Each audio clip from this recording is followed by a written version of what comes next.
Good afternoon. Welcome to Joliet Junior College regular meeting of the Board of Trustees dated Wednesday, August 20th. I'd like to call to order at this time. And as we begin, I'd like to remind everyone that this meeting will be conducted in accordance with Board Policy 01.45.00, meetings of the board and Robert's Rules of Order. Our attorney, Brian Copeman, will serve as the parliamentarian to ensure the meeting proceeds professionally. You'll notice that we have a staff member present to assist with time management. Per policy, each trustee will have 3 minutes to speak and 2 minutes for rebuttal, with continuous timing observed and only one speaker holding the floor at a time. In alignment with Board Policy 0103, I encourage everyone to maintain civility, respect, even when expressing different opinions. This commitment to civility is essential to fostering productive and respectful discussions. Item 1.11 is the roll call. Karen, can you call the roll, please?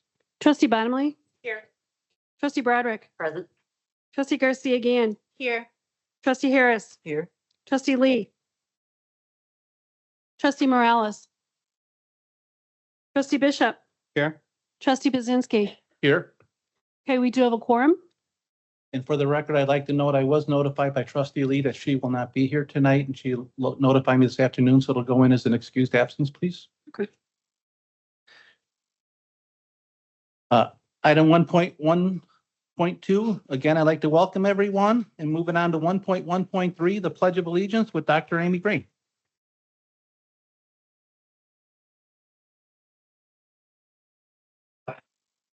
States of America, to the republic which it stands, one nation, under God, indivisible, with liberty and justice for all.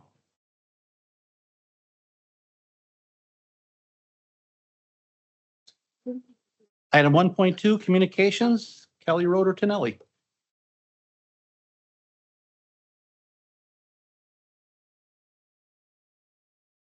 Hello, everyone. Good evening on this beautiful August evening. I love to do this. I know I've shared this with you before, but what I'm so excited to report on tonight and welcome our guests from our second year of the Future Wolves Summer Camp. So I know we've talked about it a lot here in this space, but I just want to remind you that this was started 2 years ago.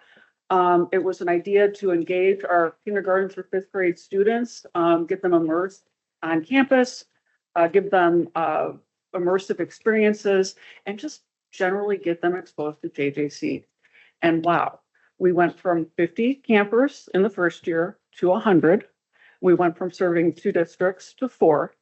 And I just want to say thank you to my cabinet colleagues who helped make this idea possible, as well as the over 100 volunteers that made this possible for our amazing little campers. And so this year we invited the Minooka School District as well as Fairmont, in addition to Troy Consolidated School District and District 86 in Joliet, who participated last year. So tonight I have with me here to speak with you this evening, Dr. Tamala Daniels and Mrs. Elizabeth. Will that please come up?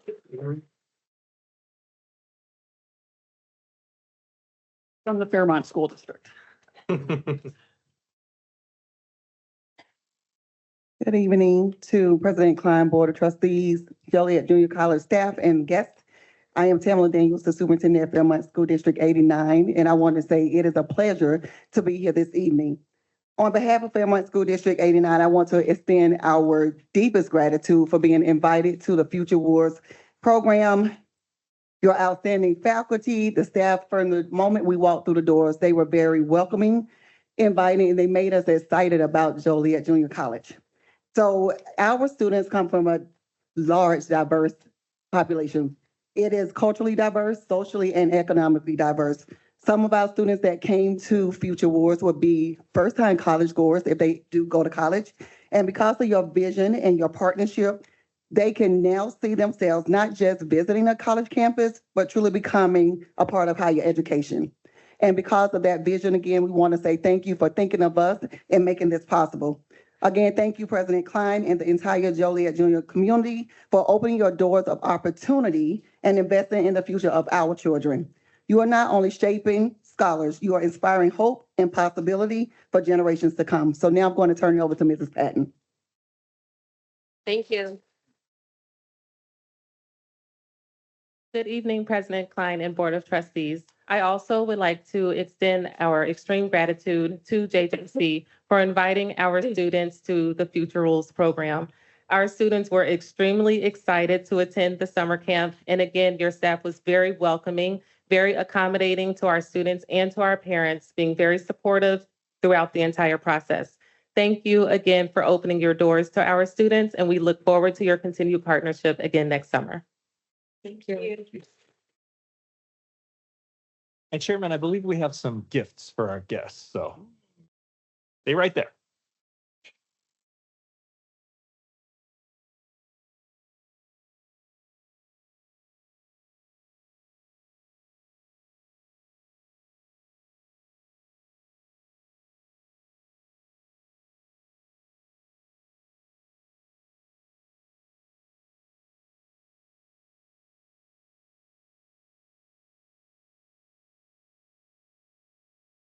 That's nice. So ready to go on? Sure. Yeah.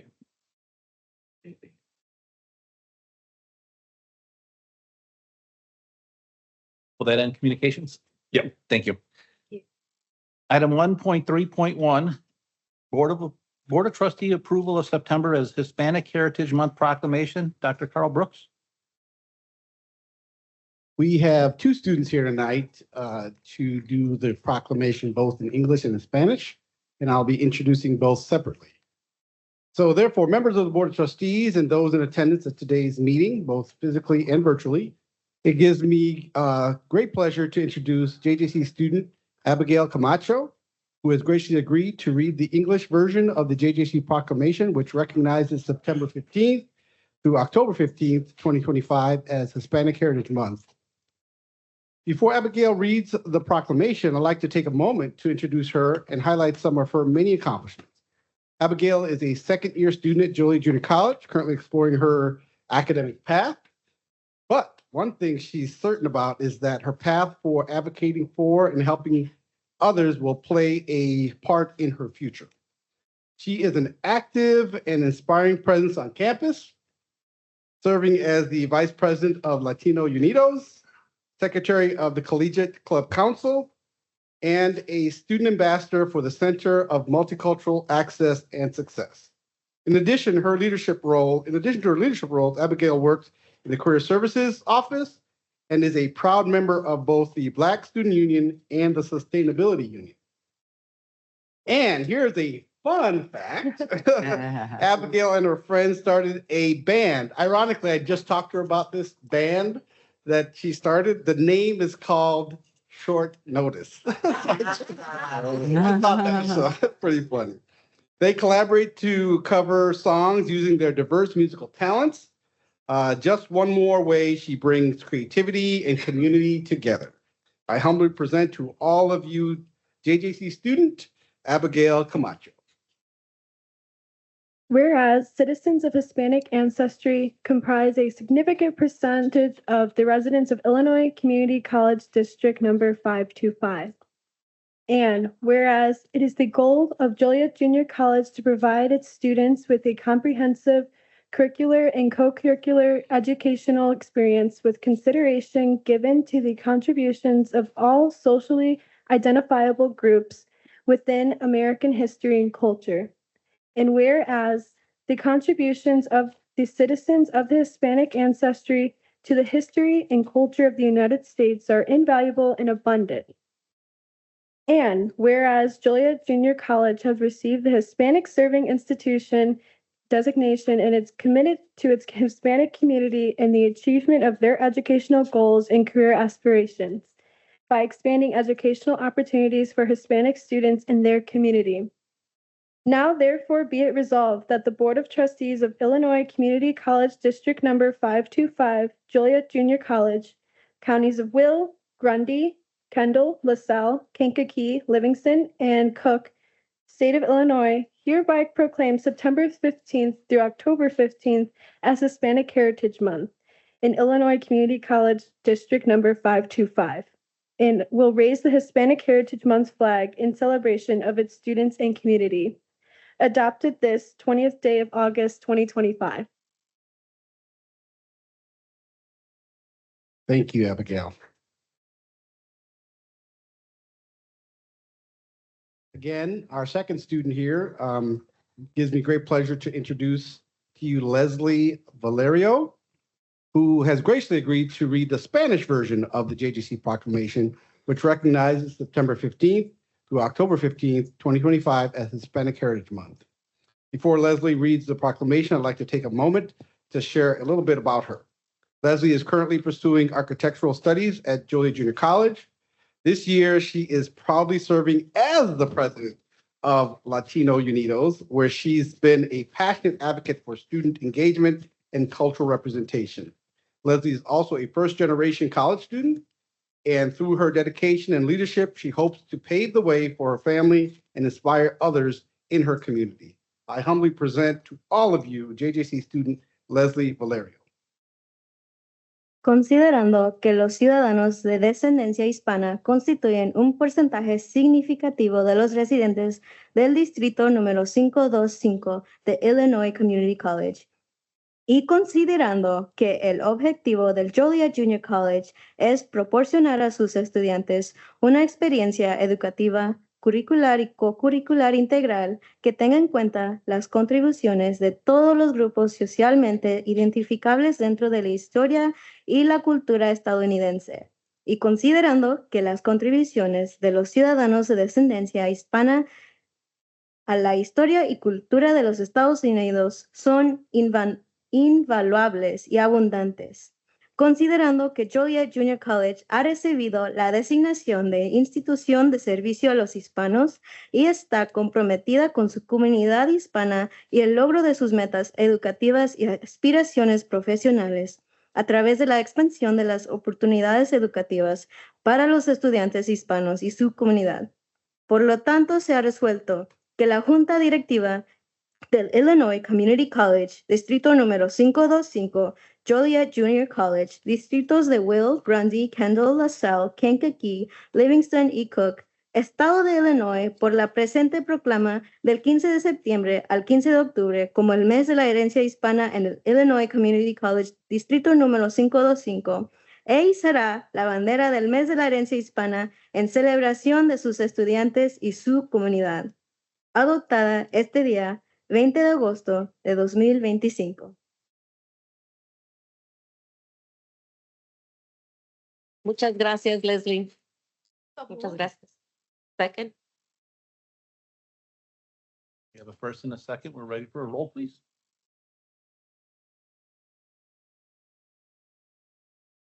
All those in favor say aye. Aye. All those opposed say no.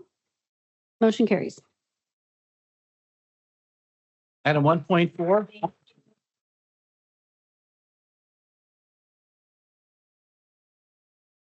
Item 1.4, public comments. Do we have any public comments? I do not. Okay. Item 1.5, a moment of silence. Dr. Newell. Chairman and trustees and members of the JJ community, I'm asking you to join me in a moment of silence for the following individuals. Paul Woke, father of Adam Woke, our Director of Disability Services. Diane Schutz, a retired librarian. Robert Craven, grandfather of Dr. Jory Kolzak, our Dean of Nursing, Health, and Public Services. And Judy Baskin, mother of Jim Baskin, professor in our English department.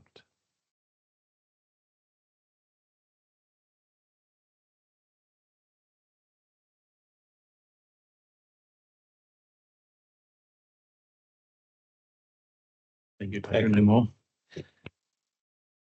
Item 1.6, selected reports. 1.6.1, the ERP optimization and modernization update. Dr. Yolanda Farmer.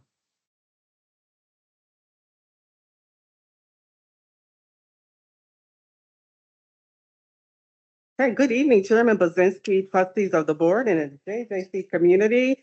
Once again, I'm here in front of you and very excited to provide an update regarding one of the most important transformational initiatives that we have here at Joliet Junior College, the ERP Optimization and Modernization Project. So before I get started, we will pull up that PowerPoint presentation for visual effect. I want to thank once again the board for your ongoing support. You have been great ambassadors of the ERP project, And I thank you for your continued support and providing the necessary financial resources and always voting yes. I want to say that always voting yes for each board action. So I want to thank you for that.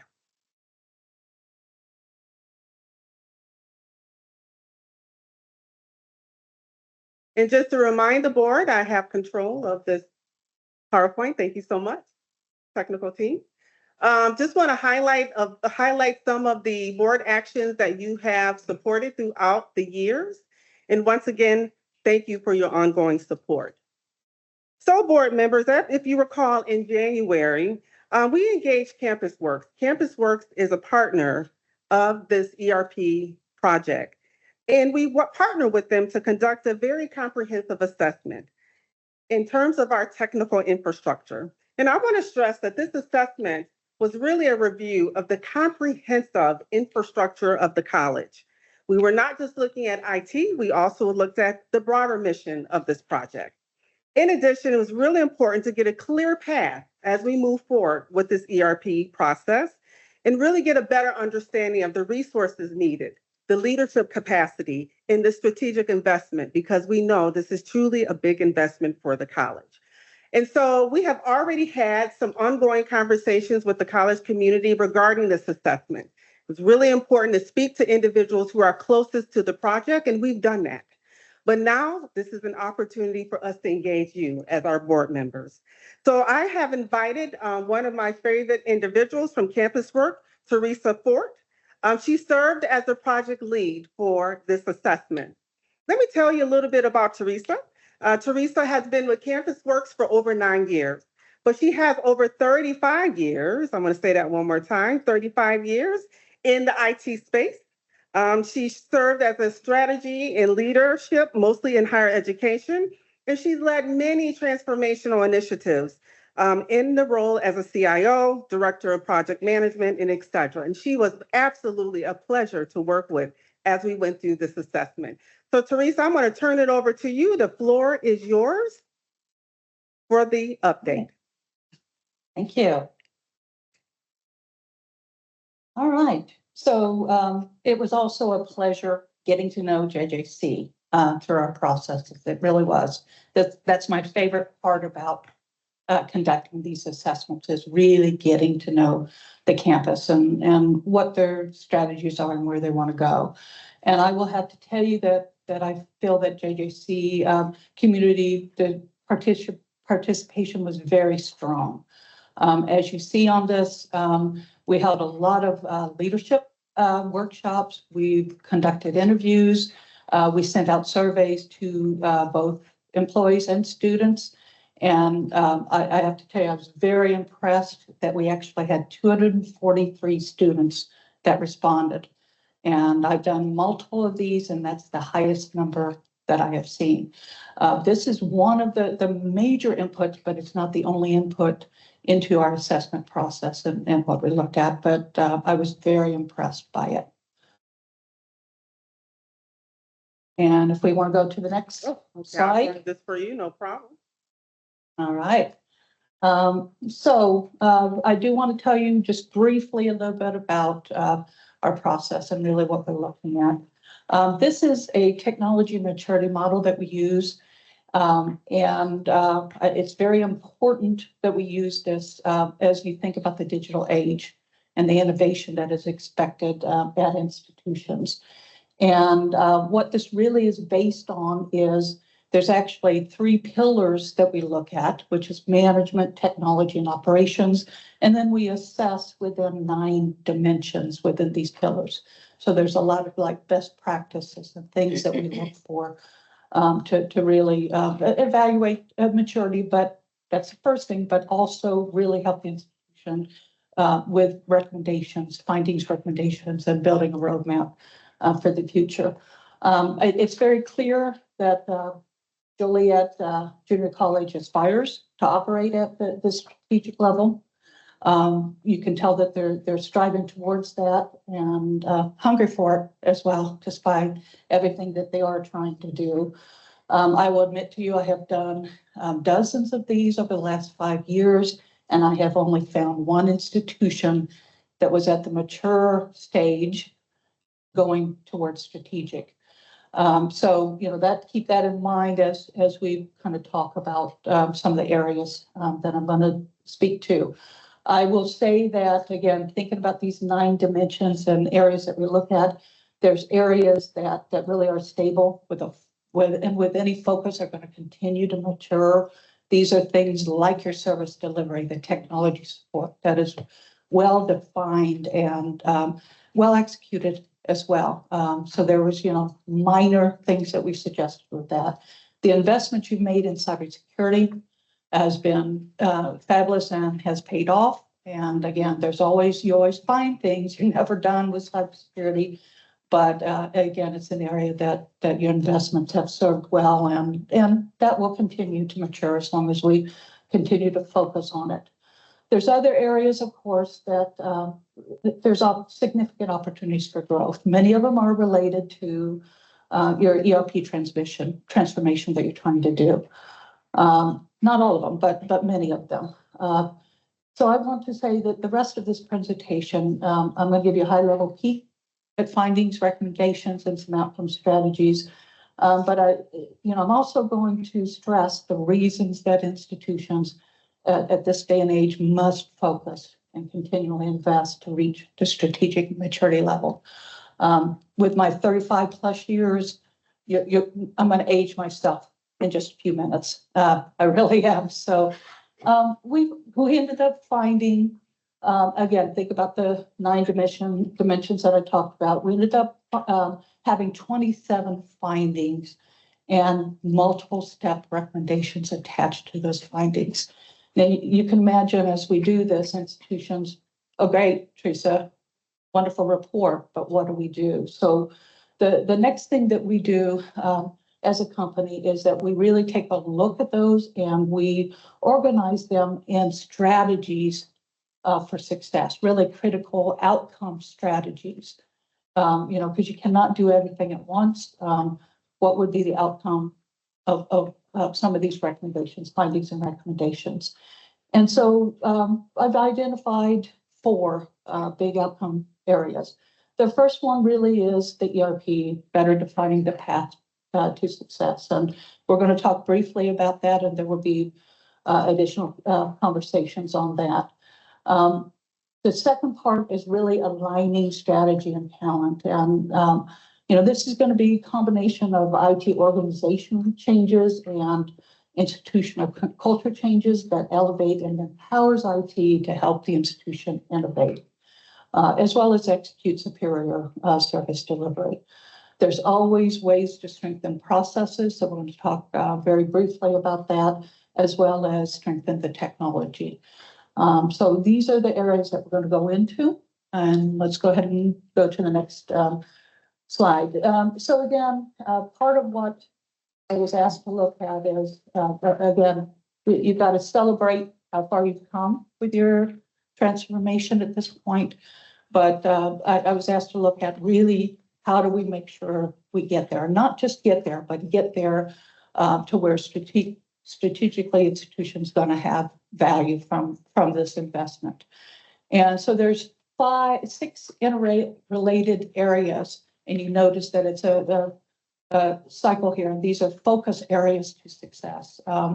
We're at a point where, again, there's been several successes and several things that have been completed, but it's time to define the critical path. And I'm talking not the vendor's path, but the institution's path, and really a good sequence of milestones to get there. Strategy development around integrations. Again, the path that has chosen the ERP transformation, integrations and automations are so important because you want data to flow. You don't want to get back to manual steps of things. Reporting, every institution, strives to have the right data and the right reports in front of them. And again, just making sure that resources aligned for that. Better vendor engagement, strengthening the collaboration. Again, I think as an institution, we definitely have to work with Elution, but again, we have to define really what success looks like and not not what the vendor expects it to be. The other area, and I'm going to talk a little bit about this when we get to really the aligning strategy and talent, is that we have to optimize the IT resources. You have an IT team that will do anything for this institution. They really will, and they do try to do anything for you. But really, success in the end is you have to have that optimized IT team that can balance the daily operations with the execution, and as well as learning, all of these new things that they're going to be required to support. And this is done only through prioritization and capacity planning and really thinking through resources required to get there. At the time that I did this assessment, there were some costs that need to be finalized around third-party integrations. I do believe we made progress since that point, but it was one of those things that again, really total cost of this and just making sure that is defined. So, we always talk about go live, and Dr. Farmer is going to talk to you about that as well in a couple sessions here. But there's some strategic priorities that we really have to think about as we go through this. And part of it is leadership and accountability. And again, this is back to critical path and resourcing, the scoping and resourcing. Again, making sure we understand the strategy. What do we want our end state to look like, and make sure that everything is resourced to get there. Capacity building, I just briefly talked about it, and optimizing IT resources. That's the first part of this, is really strengthening that support team. The second part of it is really identifying super users and really empowering them across the functional areas to where they really do know their systems, know how to use them, etc. Again, you'll see some of this in the recommendations. And of course, finally, it is stabilization and optimization. So I'm going to move on to, this is where I'm going to age myself here a little bit, everyone. I'm going to move on to aligning strategy and talent. And I want to tell you that the role of IT leadership has evolved. It has changed over the several decades, as well as the IT organization and how what is expected of this team. Yes, I was a network administrator way back in the 1980s. Good thing that we have fabulous technology at this point, that we're not back in the 80s with what we were supporting. We went through this evolution of really, as the digital age evolved, of expecting infrastructure officers as leaders, technical officers. Around the 2000s, it really became about services. That's when you really had service desks in place and, second tier support, those type of things. And then the 2010s, data became the most important thing. And that really was about information. And truthfully, with AI and with all of the innovations that are out there, we are now seeing the evolution where really IT leadership and the team and how it's organized is really around innovation. And where I see JJC, the leadership, wanting to go with that. A lot of the IT organization recommendations around how you can get there, how you can organize to get there. The second part of this is really thinking about project management. That has also evolved over this period of time. And as you heard really about my experience with this, I've been kind of in all of the areas. And I can tell you that, you do have a PM function at the institution, and it is time to institutionalize it, especially with the amount of things that the campus is trying to do. And a very well-focused PMO can provide strategic support, can define process methods, as well as training, coaching, and of course, the standard managing multiple. It must be chartered well, and it must be aligned with the strategy, and I'm talking IT strategy and the strategy of the institution, as well as governance and resource. The very last thing, and I will say that JJC, through this initiative, the ERP initiative has really started to embrace this, is really shared governance. There has been project governance in place, steering committees, et cetera, for the ERP initiatives. But really to get to that mature state where IT and business alignment is in place, you have to have institutional guidance. And we've found over the years, my favorite quote about this is, developing an IT strategy is a wasted effort if mechanisms are not in place to really govern the journey. So there were several recommendations made about that and how to attack that and how to expand it. Go ahead. Finally, this is the third and fourth strategy. This is improving processes and technology. And training and adoption is vital. It is one of those things that I know that the initiative that you're trying to get to does have training and does have some adoption, but I think overall as a campus, really developing a training program for the functionaries, for the institution, for IT is vital. Service delivery, I've talked about they've done fabulous work in really defining what they're doing. And this is first level support, second level support. And you notice the one recommendation is give the team capacity to implement the ticketing system they're trying to do. That will help them improve the service delivery and again, continuously improve it.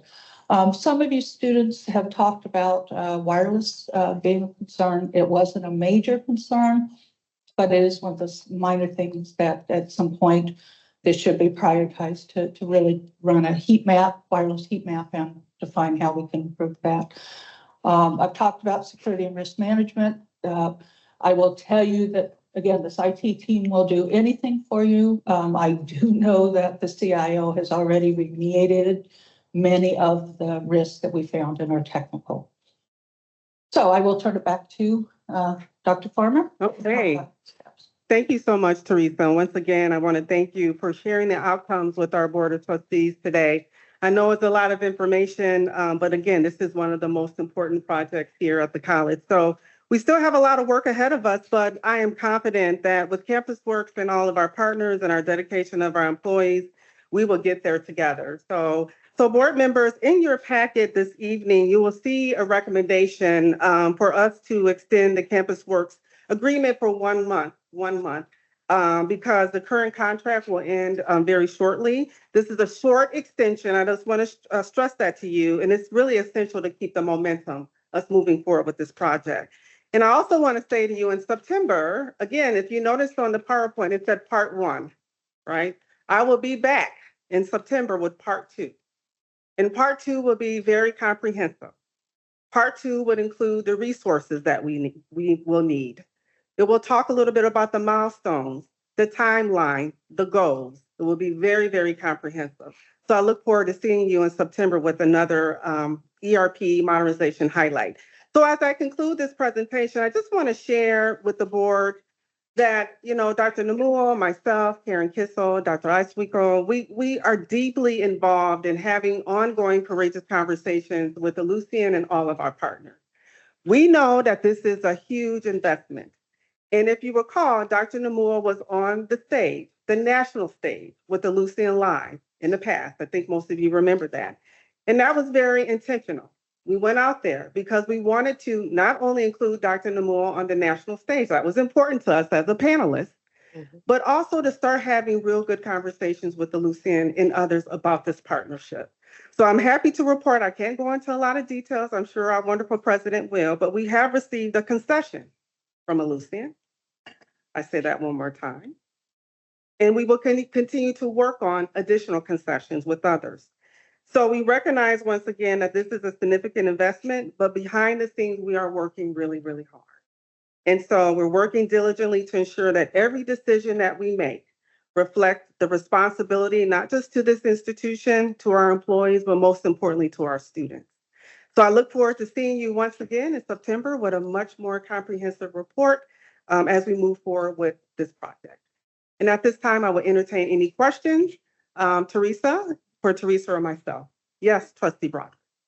You mentioned that she got a lot of responses, 262, I think. Yes. Are we going to do another survey like we did before when we started with, when we paused? Are we going to do a survey to see how it's all coming for the users and that to know where we're at? Yeah, and that goes once again to our principles, right, of being transparent and also communicating with the college community. So if you notice in my my first slide, or actually my third slide, I talk about really engaging the college community. I don't think we'll do a survey, but we will be out in front of them, having conversations with them about the resources that they need in the timeline. So that's why it was important to share this information with you in September to allow us that opportunity to engage those who are closest to the project. Could it be possible then to have maybe a box that if they had some suggestions, so that they don't have to identify themselves, maybe a suggestion box to put a suggestion in? Because sometimes people don't like Sure. to come up in face to face. They like to have Sure. a suggestion box to put things in. Just a thought. Yeah, and that's a good thought. It's interesting with this project, everyone's real open and honest because we created that environment for them to be open and honest. So, but that's definitely something we can take into Just consideration. a thought. Sure, absolutely. you. Yes. Any other questions? Reaction. Yes, please.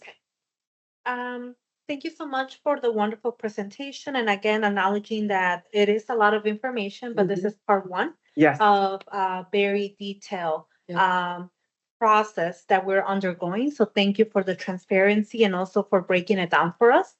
I think something that I want to acknowledge and recognize is all the work that you all have been Yes. doing, and also the team and at different levels to make this a possibility. And again, feedback and just input is super crucial in order to make sure that we are taking into account things that might be working well and also areas of opportunity Yes. as we continue to make improvements. So thank you. Absolutely. Thank you. Thank you. Right. Thank you. Thank you. Again, thank Thank you, you. Teresa. I appreciate you.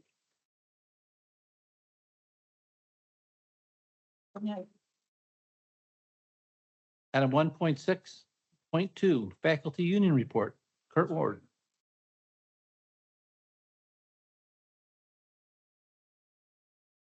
Hey, good evening, everybody. Good evening. And welcome, if you haven't already been welcomed, to the best week in the academic year all year. And no, it's not because Dr. Nemo and Dr. Farmer visited our class. That was awesome. It's because our students are back in force. Wow. And if you don't believe me, you should have tried to navigate the halls on Monday or Tuesday or the parking lots about 9 a.m. when I think everybody was trying to get to class at the same time. So what a great time of the year. And to that point, as your faculty, to our returning students, welcome back. We're glad to have you here. We're glad that you're continuing your education. To our new students, your first time on campus, we couldn't be any more excited about having you here. We know this is a great place to learn, and hopefully you're going to find the same. And then I don't want to forget the faculty. We have 12 new faculty members this fall, and the great part of it is the bigger majority of them used to be adjuncts here. So we're providing a path for those folks to join us on a full-time basis and bring that experience they've been developing. And they've got a big task. I did some rough math, and for the 12 folks that have retired over the last year, they took about 250 years of teaching experience with them, which really speaks to how great a place this institution is to be at. So with that, I am just excited as heck to get the students in the classroom, as I know my fellow faculty members are, and to have a great fall semester. And And yes, Dr. DeMello and Dr. Farmer, you can still come back and visit anytime you want. All right. Thank you all very much. Thank you. Item 1.6.3, the Adjunct Faculty Union Report. Dr. Barbara Wilhen.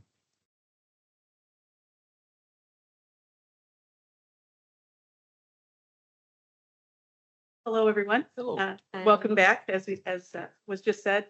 I don't know, Laurel and I just did some math, and she and I have 90 years between us, so we're not good at that 250s, that many for 12 years, or 12 people.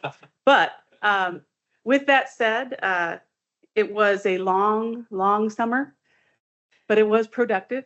And so we bring to you tonight, or Mark brought to you, the contract that we have negotiated with our esteemed colleagues.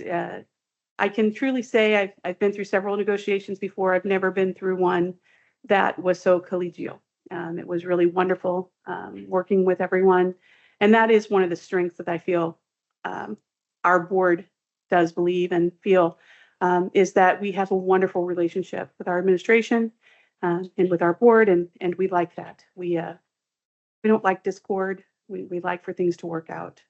We'd like for them to work out a little faster, but we got it done a lot faster than the last time, which those people the last time worked through COVID and had to do it all online. And so we were also fortunate that we could do it face to face. And, we had a few hiccups along the way, but we got through it together and it was great. So if you have any questions for me, I'd be more than happy to answer. Any questions? Thank you. Thank you. Thank you.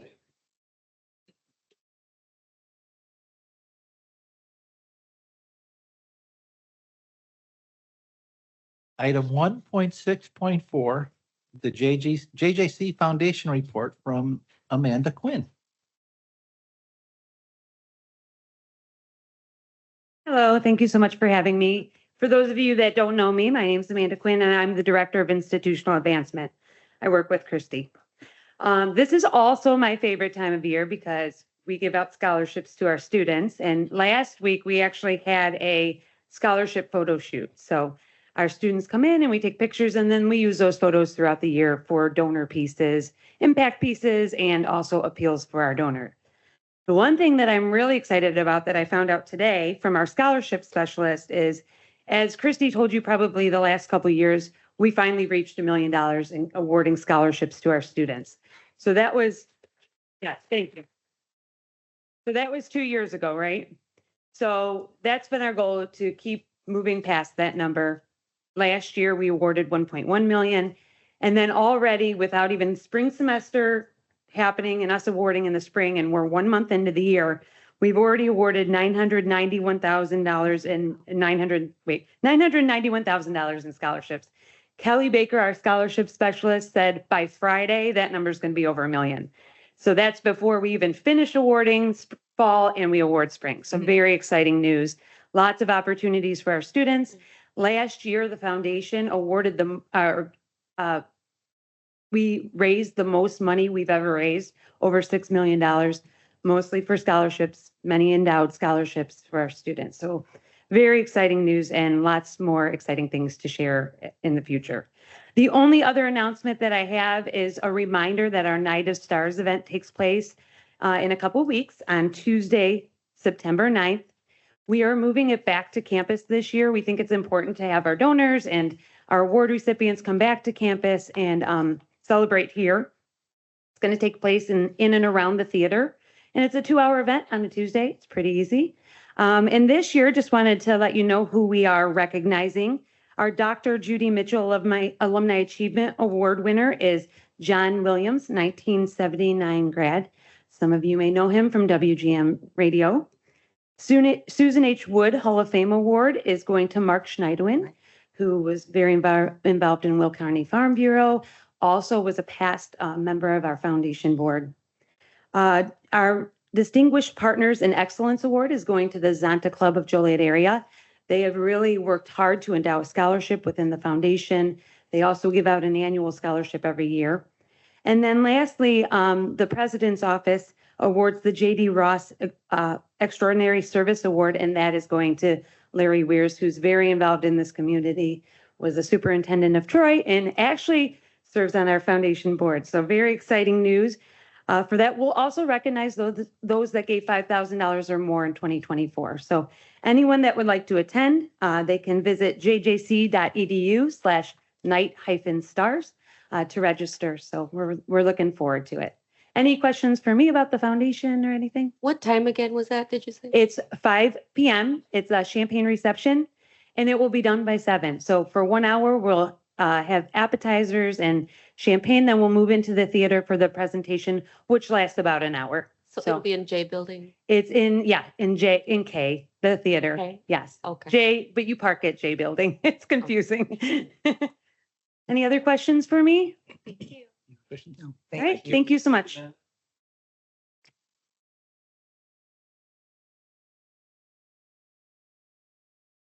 Item 1.6.5, Building and Grounds Committee Report. Elaine Bottomley and Brenton Bishop. Yes, we had a Building and Grounds Commission report just before this one. So today we kind of went over all of our projects that are coming down the pipeline and what is in design, what to expect moving forward. One of those items we're going to be voting on tonight, that's item 3.2.6. That is the main campus Lakeshore Walkway. It's a really cool development that'll really be able to provide access for our students to get really up close and personal with the water here on campus. So if anyone has any in-depth questions, I will defer those to experts, but easy questions I'd be happy to take. That's all. Thank you. Item 1.6.6, the Board Policy Committee Report. Trustee Garcia Guillen, Trustee Harris, and Trustee Bishop. Yes, thank you. So the policy committee board or committee met at the beginning of this month. So in front of you, you have several things under new business, old business, including 4.1. There's going to be 4, 5, 6, 7 readings that are first reading for different board policies, including 4.1.1, that is committees of the board, 4.1.2, pay for performance for eligible non-union exempt and non-exempt employees, 4.1.3, out-of-district residents of Illinois, 4.1.4, that is the partial tuition support, 4.1.5, that is related to insurance, 4.1.6, that is the emergency medical and personal injury. And then the last item, policy that is up for first reading is 4.1.7, the blood-borne pathogens. If you all have any questions, we can go ahead and have a conversation once we get to that particular item or items. The other thing in front of you also in 4.2 is the second reading and approval of board policies. We have 2 different policies that are part of the consent agenda. The first one is 4.2.1, the retirees benefits, event passes, tuition waiver, and fitness center. And the second one is the 4.2.2, that this is the policy that we reviewed last month or the last meeting that we had, that was the hazing prevention. Also, in front of you, you will see 4.3, that is the review only for board policies, that is part of the consent agenda. This one is going to be 4.3.1, the organizational structures and shared governance. As a reminder, for this particular policy, this is a policy that does not have any changes beyond the title and formatting. And this is consistent with our policy 0.65.00. Sorry, let's try again. 1.65.00. That is the policy amendment. For this particular policy, any policies that are reviewed with no updates beyond title changes and formatting, official approval is not required, and these policies are only presented to the board for review. And that's it. We'll meet again next month at the beginning. Thank you. Item 1.6.7, the Finance Committee Report. Trustee Morales, Trustee Bottomley, and Trustee Bishop. Thank you. The policy committee met last Thursday, on August 13th.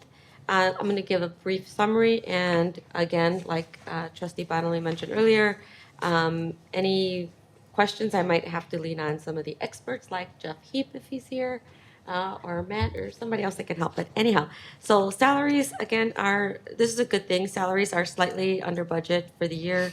For vacancies are about 1 million under budget. In the ed fund, 2.1 million is unspent. Fiscal year 25 budgeted contingency is also unspent. Per Karen Kissel, this year for fiscal year 26 that the board previously approved, they eliminated the budget contingency because we weren't using it and rounded that 500,000 back into the budget. They looked at the vacant salaries and factored in a percentage of that and put it back into the budget. There's about 40 positions that are always vacant. So they put that back to the budget to be reallocated. Operations and maintenance fund, 99% of that revenue is from property taxes. On the expense side, salary benefits, a little over 500,000 is under budget from vacancies again. The big one was utilities. That's about $800,000 under budget. The budget is a little over 3.4 million. Contingency of 200,000 is untouched. We are part of a consortium to buy our electric and gas as bulk under SHMEC.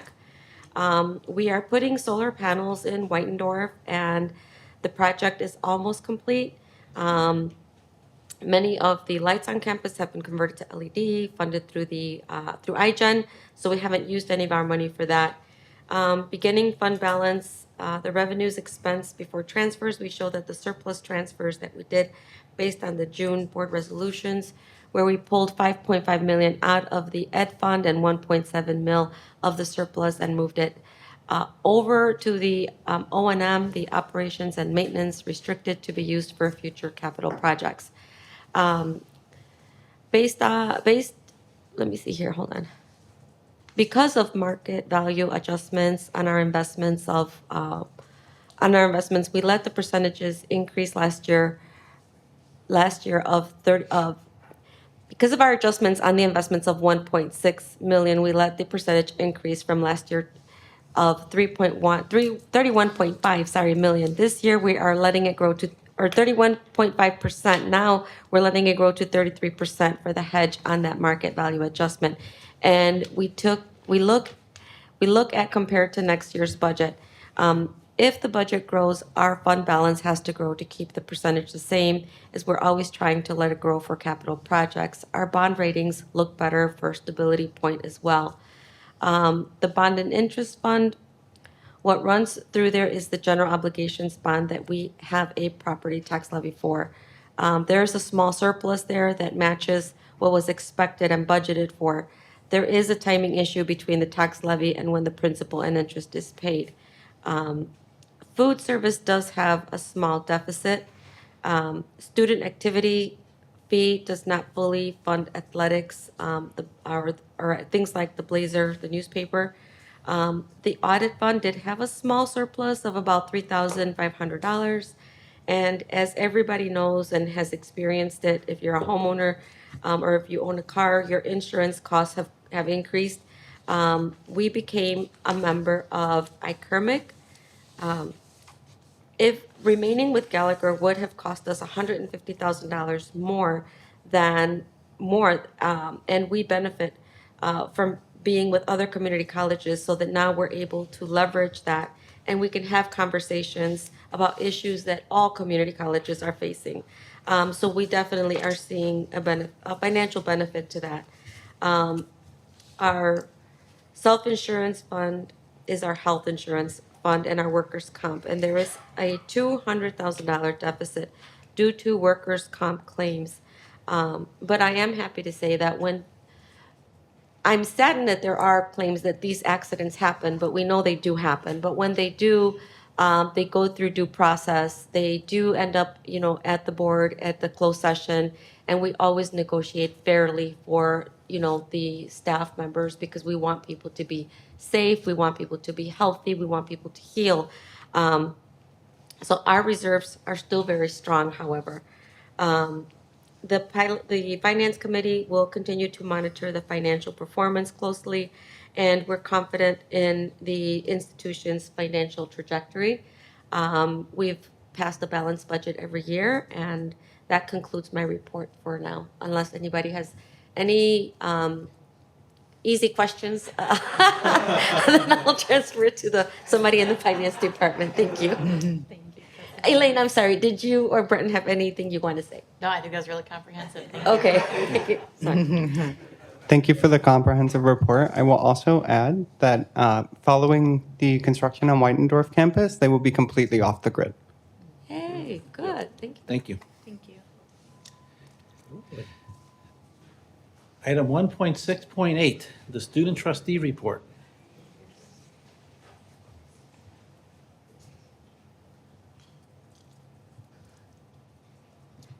Okay, let's hope this time I can figure out the button. I got it.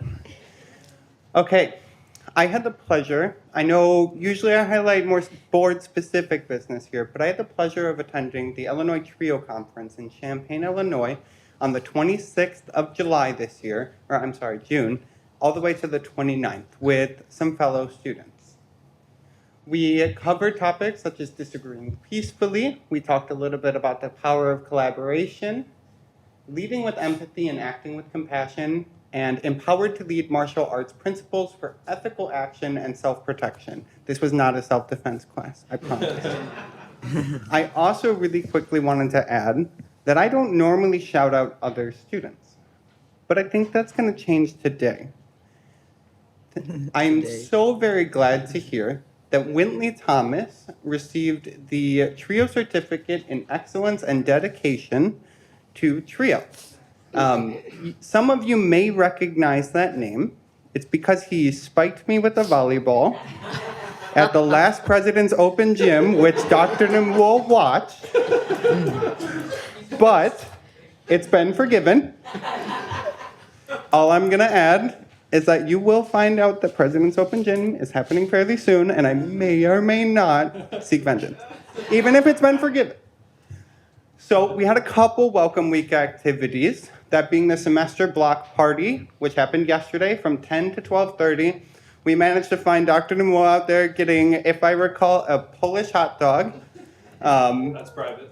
Apologies. There were no pineapples, don't worry.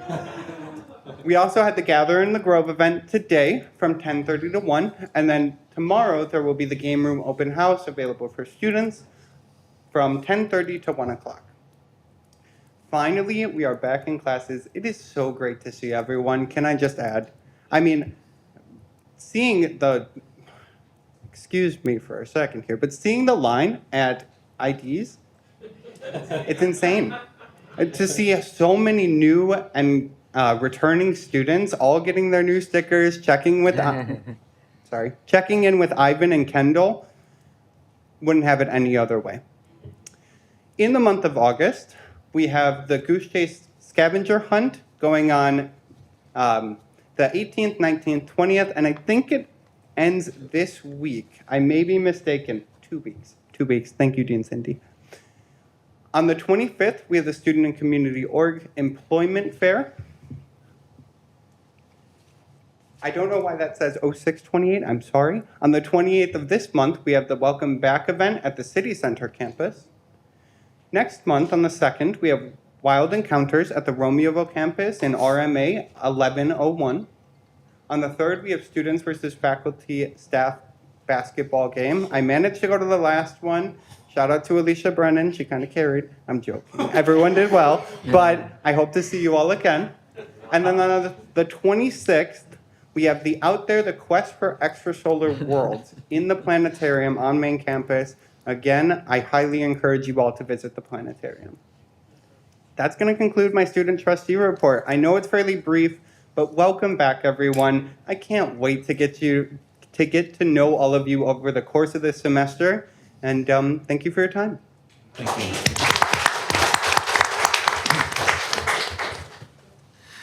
Item 1.6.9, the President's Report. I will Dr. Klein not Newell. attempt to top that, Chairman. Trustee Bishop, well done. Yeah. And I guess from here on out, we'll be signing 10-page waivers at the President's Open Gym. I just wanted to make a few comments before I start my official presentation here. It's been a couple of months, so you'll see that we've got a lot presented. So Chairman, forgive me if there are a lot of selfies in there, but I will connect that to the Finance Committee somehow.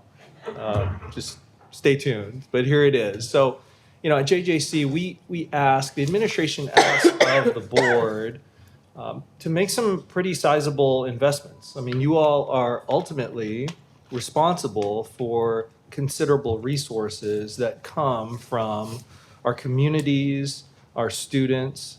And so I just want to reiterate to all of you that we take that responsibility as an administration very seriously. The things we bring to you, we fully recognize that we aspire to, and I think we've proven time and time again, as the college and previous administrations and previous boards, we are responsible stewards of public funds. And so with that in mind, as Dr. Farmer talked a little bit about the ERP optimization and modernization, and some of this is for Trustee Bishop and Trustee Bottomley, with some history. You know, this board and the administration really grappled with some difficult decisions about 3 years ago, recognizing that our ERP migration was really headed in a direction that would not sustain the college's long-term mission and goals. So we made some really difficult decisions, and with the support of this board, we were able to set aside some resources to support that phase of the migration, which we called the ERP restart. Now that budget total was about $6 million, and there's a little bit of a surplus in that. So connected back to, you know, responsible stewards of public funds and resources, we'll use those resources, that surplus, to help us support the next phase, of course, optimization and modernization. I am taking a leadership role in SHMEC. I heard Trustee Morales mention SHMEC. I'm leading that group now. I think I owed President of Lewis University a favor when I said yes to that. But I'm really glad, because participation in and membership in organizations like that allow us to take advantage of economies of scale, you know, leverage efficiencies across multiple institutions, both at the community college level and at the university level as well. So Chairman, I just wanted to sort of highlight how seriously we take our role as an administration from a public funds standpoint. And with that, I want to highlight just some successes and talk through, as I do during my report every month, where we are from an enrollment standpoint. As Kurt Ward referenced, the halls are full, parking lots are full. And you'll see actually that while we're slightly down in headcount this year, and mind you, these are not final numbers, right? Final numbers are weeks away. But while we're a little down in terms of headcount, you'll notice that tuition credit is actually up. You know, Trustee Morales gave Jeff Heap a shout out. This is really the only number he cares about. This is the number he cares about most, because that represents, of course, revenue to the college. As an administration, as a leadership team, though, what I want the public and the JJC community to understand is this actually technically represents that more students are taking more credits, right?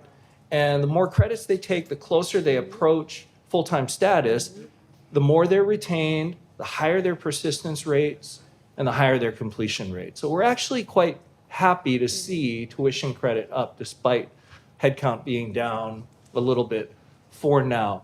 You know, Chairman, part of the reason I make my way in the community and the board has given me that challenge is not because I love selfies, you might think that, but the community supports us. This board passed the FY26 budget, and thank you for doing so, because it will allow us to resource all of our key priorities and our initiatives. Part of the reason I'm out in the community so much is because 2/3 of our revenue comes from the community. We want to honor our partners in the community. We want to honor the citizens of District 525, and those partnerships eventually result in a more immersive experience for our students. So I just want to give a quick shout out to our friends at GEDC, you see in the lower right-hand corner. State Senator Chris Balkema, who took a tour with Kelly Roder Tonelli through campus. And my friends at the Alzheimer's Association, it's an organization I'm doing more and more with. In the upper left-hand corner, we have our summer interns with the Will County Center for Economic Development. You'll hear more about that later. And in the lower left-hand corner, and this is for our newer trustees, many of you recognize Benny, one of our most famous graduates. He actually graduated with a bachelor's degree at Lewis University and is considering pursuing his PhD. Oh my goodness. And I am not betting against Benny. So, And how old is he? Like, and Benny right 15? now has to be 15, Oh if I'm my not mistaken, goodness. either 14 or 15. oh, wow. Yeah. Makes me feel like we should work a little bit harder, Chairman, a little bit harder.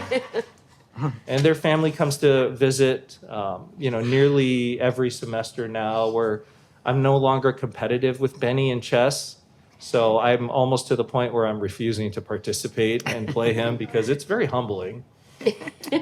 Many thanks to the trustees who visited or actually participated in the adult education graduation. Just the stories that emerge from this graduation ceremony specifically are quite inspiring.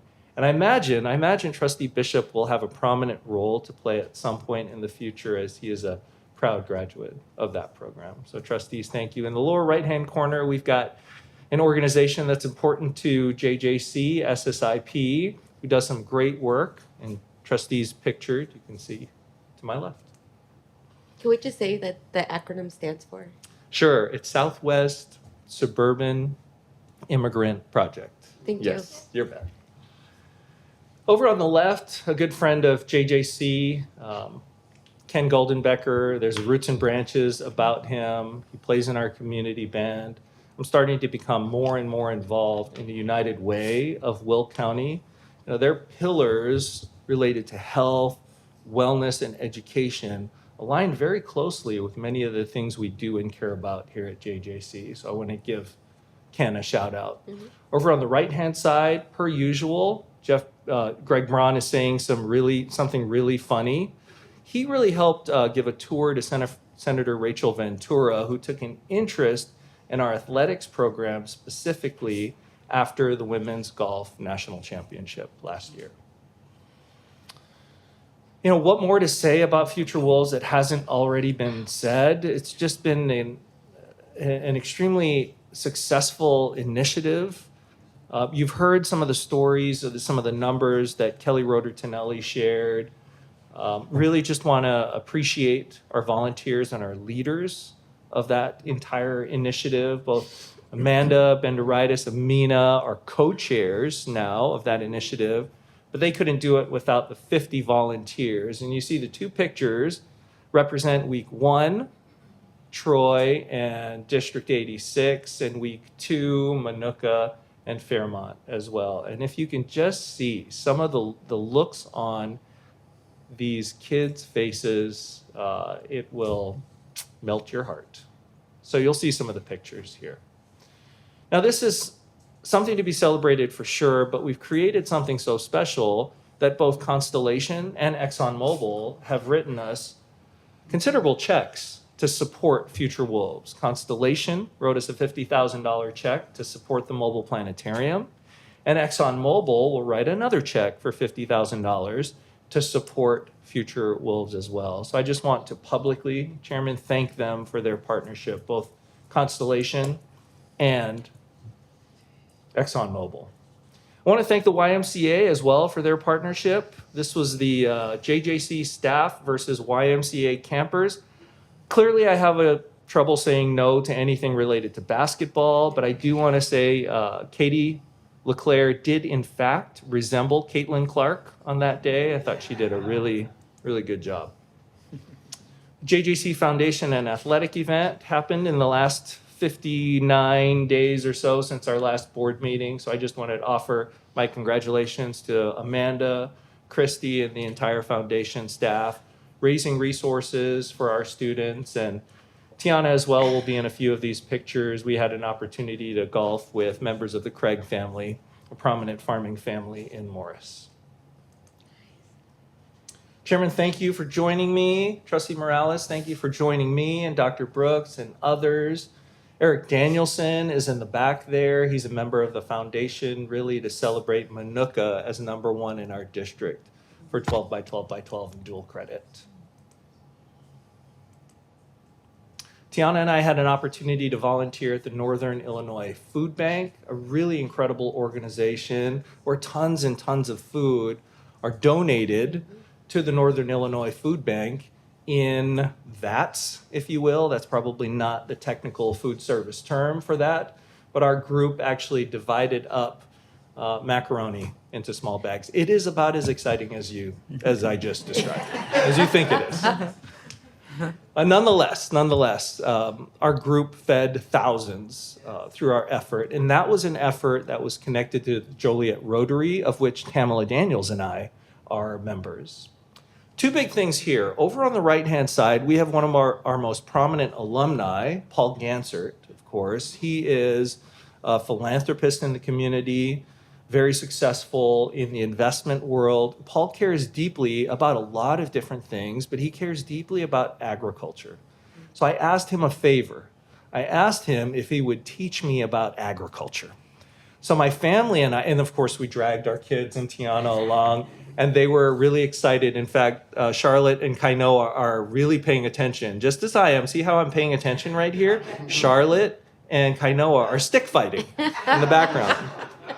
But Paul gave us a really, to get a lesson from Paul Gansert about agriculture and field corn and tiling and the history of agriculture in Illinois was absolutely fascinating. And Paul did not have to do this, but he sat with us, stood with us, drove with us, and showed us different aspects of his farm for at least 90 minutes. So shout out to my good friend, Paul Gansert there. Chairman, the cabinet joined me at the Braidwood Nuclear Station. If any of you, and this is under Constellation Energy, of course, there's Unit 2 and Unit 1 nuclear reactors there. If you ever have an opportunity to tour a clean energy station, specifically ones in our region, and we've got multiple clean energy stations, nuclear power plants in our region, take that opportunity. Constellation is an important part of what we do here at the college. They support our technical programs, both financially and with the expertise that they provide. Many alumni go on to work at Constellation. They've been tremendous partners, and oftentimes we take for granted that we turn on the light switch and the lights turn on. We plug in our iPads and our phones and power is there. Well, it's there because of Constellation Energy. So it's absolutely fascinating, fantastic. I won't attempt to describe any of the technical details, but it was fascinating. I want to send a shout out to the Council for Working Women under the Joliet Chamber, and also to my new friend, the new 10th president of the University of St. Francis, Dr. Ryan Henriksen. Trustee Harris, Trustee Morales joined me, the cabinet, and other members of the president's office. And the topic of our conversation was the future of higher education in Joliet. So just want to say thank you to Ryan for participating, and I thought it was a great conversation that he and I had, so much so that the people are calling for a podcast called 10 by 10. Thank you for laughing at that.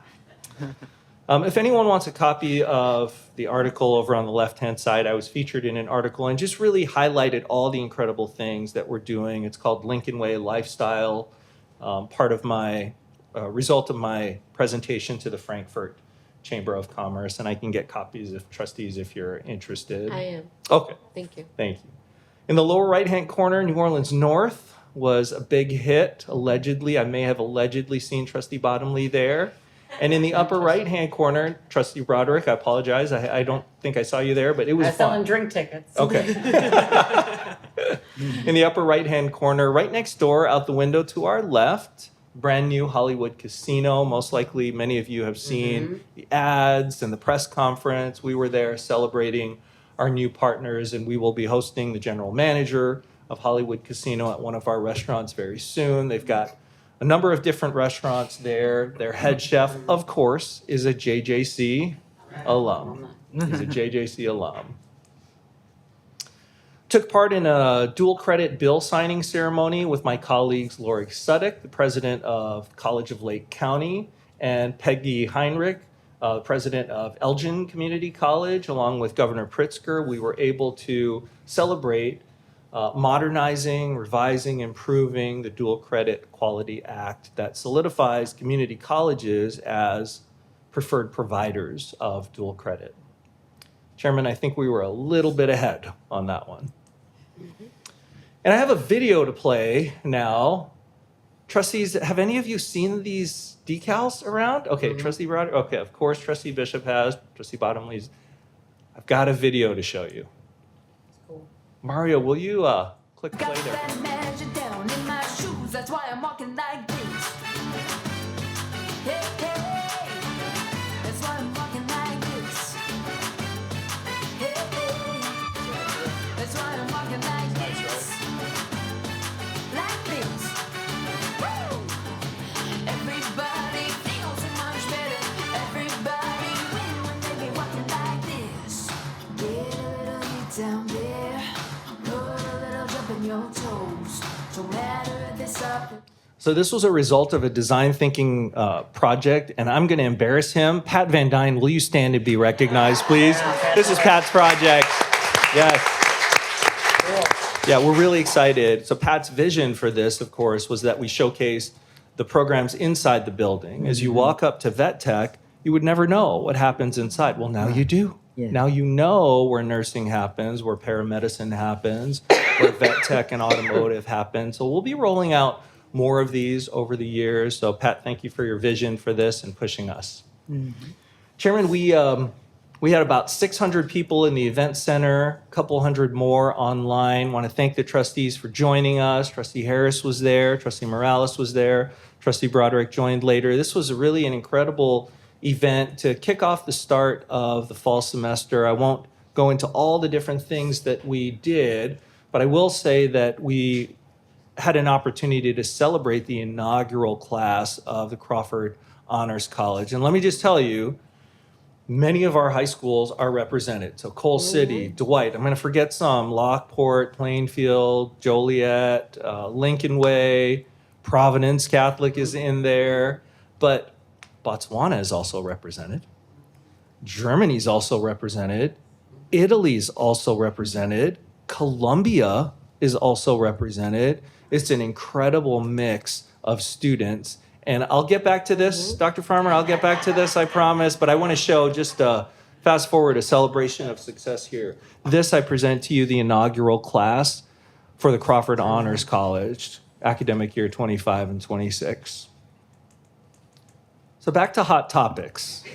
So, Chairman, when I kind of lay out this vision at convocation and set, this direction and this vision, it's really the cabinet who operationalizes that, right? Whose leadership teams then make these amazing things happen. And I've been very fortunate to have a team of individuals, both the VPs, Dr. Farmer, and the cabinet, who take my message, refine it, and then present it to their teams and customize it in a way that resonates to their particular areas. Now, Dr. Farmer, and I hope there's a video of this, and Chairman, if there is, I will send it to the trustees, but she did this thing called a strategic table where she invited the other VPs to share in a talk show format, and she had coordinated audience responses and everything. But it was aligned to our strategic plan and all the different priorities and the progress we've been making under each priority. Now, Dr. Gray, similarly, last fall at the cabinet retreat at my house, we talked a lot about neurodiversity. In fact, we had a world-class author, former chair of the College of DuPage Board of Trustees, Maureen Dunn, former president of ICCTA, and on and on and on, at my house talking about neurodiversity. Well, due to many faculty requests and academic affairs interest, Dr. Gray dug in. And she claimed on stage not to be an expert. You could have fooled me, Dr. Gray, because some of the things you've done, talked about, the research you've done, I think really helped to inform and really provide tools to our faculty to help them better understand neurodiversity. So thank you for that. Thanks to those who participated in an afternoon of service, our third annual afternoon of service, an effort to be deeply embedded in the communities we serve. So from Morning Star Mission to the Alzheimer's Association to Habitat for Humanity to our own Student Wellness and Support Center, the Wolves, Dr. Brooks is going to feed me this information, the Wolves Essential Pantry. Of course, the Wolves Essential Pantry. We were able to stock the shelves. You'll see Kurt Ward front and center there. Many thanks to all the employees who volunteered their time to strengthen our communities. And the employee spotlight here, Chairman, I just want to pull up my notes here. I want to make sure I acknowledge each and every one of them. As each board meeting, I highlight a certain group of employees or an office. And this month, I've chosen to highlight a group that was formerly called Corporate and Community Services, and I want to let everyone know, and we've done that in different ways, they will now be known as the Center for Continuing Education. So featured are, in the front row left, Bonnie, Marlo, Maureen, Madison, Deb Dawn. In the back row, left to right, are Kira, Monica, Dave, Christine, and Andrea. And not pictured is Caitlin Lee, our planetarium person, falls under the Center for Continuing Education. And with that, Chairman, thank you for giving me the opportunity to share. I have a quick question. Yes. Can you tell me, what does the Center for Continuing Education do? Like, what are they responsible for? I'm just curious. Excellent, excellent. So the Center for, that's right. I'm sure they do a lot. They do a lot. So it's essentially our non-credit arm. They do everything from, kids college to kids baking classes to flower arranging to customized training for some of our corporate partners as well. Yes, it is. Oh, okay. Yes, it is. Okay, got Trustee it. Morales. Okay. Yes, it is. Okay, thank you. Mm-hmm. They do a lot. Yeah, they do. They do. Item 1.7, this item is a chair's request for a closed session for discussion under 2C2, 2C5, 2C6, and 2C21. So moved. Second.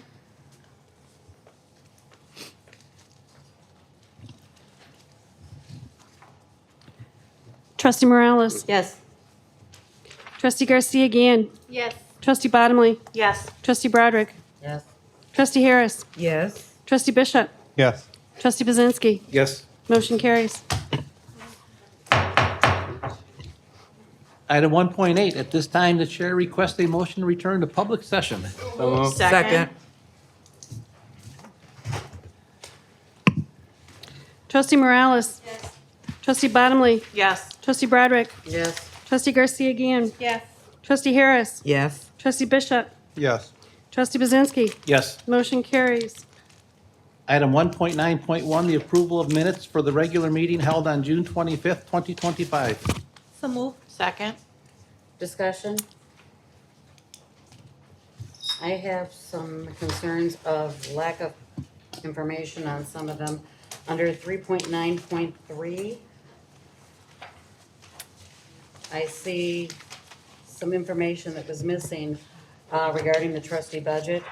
Both Trustee Harris and I brought up about the details of the trustee budget line, that we thought there should be more detail, and we asked about having it brought back to the next meeting because the student trustee was getting more funding than what the rest of the trustees were, and wasn't equally done as far as the allowance, and asked to have it done as a line item. I didn't see that on there. So that's what I asked, and I think we should have more of a detail put on there. That's where my concern falls. Ready for the vote?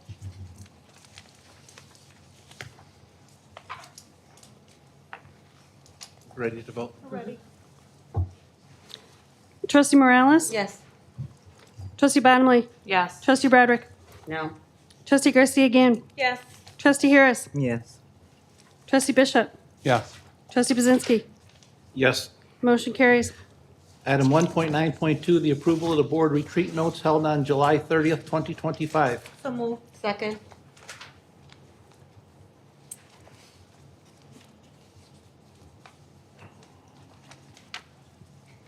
I think, do we have any discussions?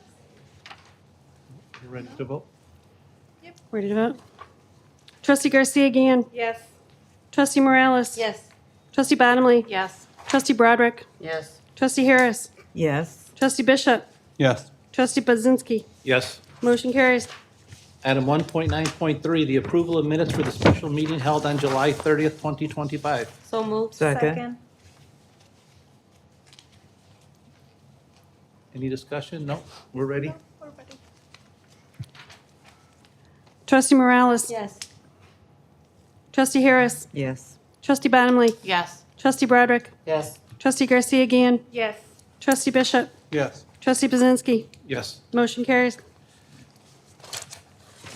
Item 1.9.4, and be patient with me here. This motion is for, or this agenda item is, approval and release of the minutes of the closed session meetings held on April 5th, 2023, January 17, 2024, May 15, 2024, sessions 1 and 2, August 20th, 2024, sessions 1 and 2, September 11th, 2024, sessions 1 and 2, September 25th, 2024, sessions 1 and 2, October 7th, 2024, October 16th of 2024, November 13th of 2024, sessions 1 and 2, December 11th of 2024, January 15th of 2025, February 19th of 2025, March 5th of 2025, March 12th of 2025, April 16th of 2025, April 28th of 2025, May 21st, 2025, sessions 1 and 2, June 25th of 2025, July 30th of 2025, and the destruction of the verbatim recording of the closed session meetings held on April 5th, August 16, 2023, August 23, 2023, 9/13 of 2023, October 18th of 2023, November 13th of 2023, November 15th of 2023, December 13th of 2023, January 17th of 2024, January 31st of 2024, and to find that the need for confidentiality exists for all remaining closed session minutes. I'd like to amend this motion to the following. I'd like to amend the motion for the approval and release of the minutes of the closed session meetings held on May 15th, session 1, August 20th, 2024, sessions 1 and 2, September 11th, 2024, sessions 1 and 2, 9/25, 2024, sessions 1 and 2, October 7th, 2024, October 16th of 2024, November 13th of 2024, sessions 1 and 2, December 11th of 2024, January 15th of 2025, February 19th of 2025, March 15th of 2025, March 12th of 2025, April 16th of 2025, April 28th of 2025, May 21st of 2025, session 1 only, July 30th of 2025, and the destruction of the verbatim recording of the closed session meetings held on August 16th of 2023, August 23rd, 2023, September 13th of 2023, October 18th of 2023, November 13th of 2023, November 15th of 2023, December 13th of 2023, January 31st of 2024, and to find that the need for confidentiality exists for all remaining closed session minutes. Mr. Chairman, I'm not going to make you reread them all, but You mentioned, you said March 15th of 2025. That should be March 5th of 2025 when you were reciting them. And that is one of the ones that you're asking for a motion to Okay, release. so we want to release. So just it. for the record, just note that. Okay. I'd be happy to read them again. I'm sure you would. Okay, so at this time, I need a first. So move. Second.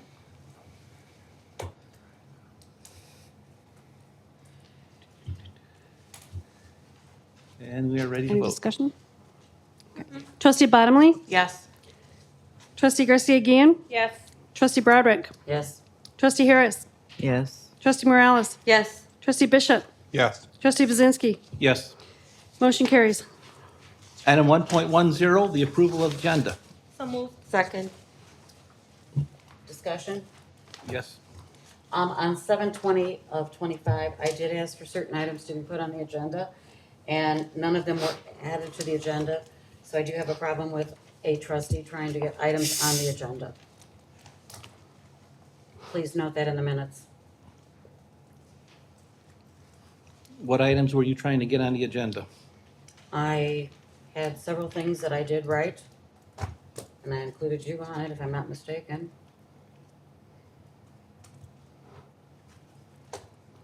Back to my minutes, my notes.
Could we come back to that and move on, please? She's got 30 seconds left. I'm looking it up and I've got 30 seconds. I haven't talked, but I got 30 seconds. Now less. I sent it to everyone, so everyone should have seen what my request was. There were items to be added onto the agenda. It's in your emails. And I did it 30 days in advance. We are ready to vote. All those in favor, say aye. Aye. All those opposed, say no. No. Motion carries. Item 1.11, the approval of the consent agenda as presented. So move. Second. I have items that I want pulled. The items are 3.2.6, 3.2.13,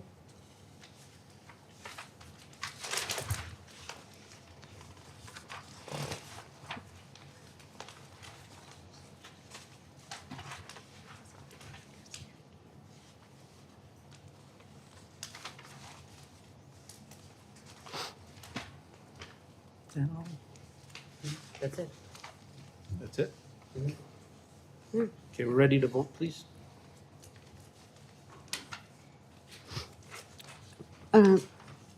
Trustee Bottomley? Yes. Trustee Garcia Guillen?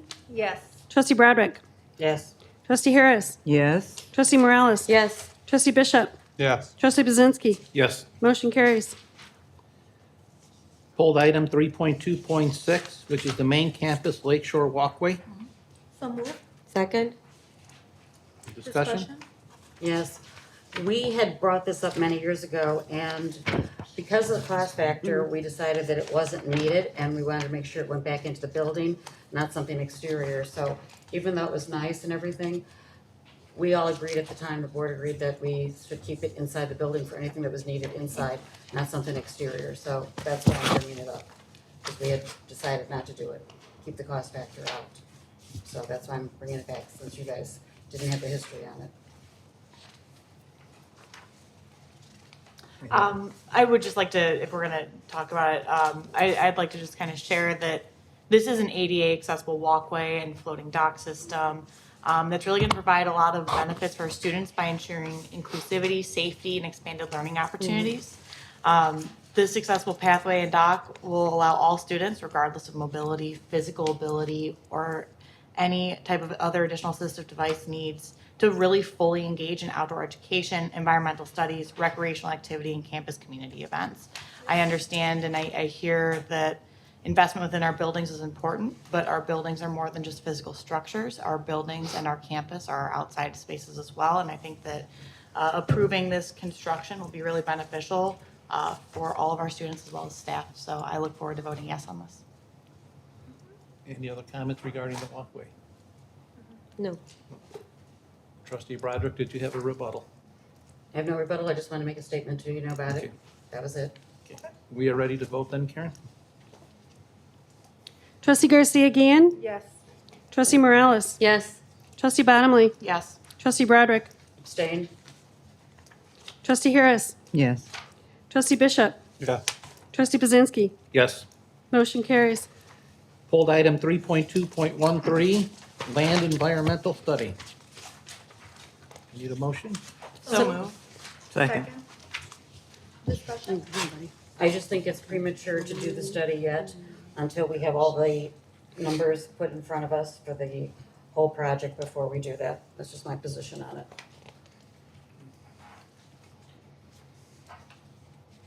Any other comments?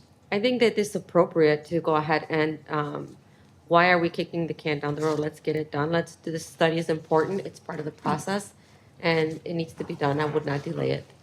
Thank you. I think it's an appropriate time to do this now as well, because if we put all the effort into putting all the other requests and the information we ask for together, and then find out afterwards that we fail a land study, then we've wasted all the Right. other resources. Exactly. So we got the cart in the wrong spot here. We need to do the study before we invest any more time in the administration of the project. Agreed. I just look at the cost factor. That's We- my thing. We all do. 57,000 is a lot to me. It is.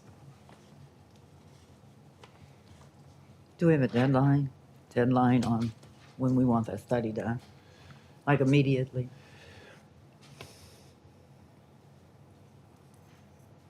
I'm sorry, I did not hear the question. I'm sorry, I Thank guess I you. should, I'm That would sorry, be I should great. have directed it to you. Yes. I'm just curious in terms of the deadline, when do you propose that we have the study done? Well, we've already sent out information to Twig, so we hope that the study will be done in the next month or so. Okay.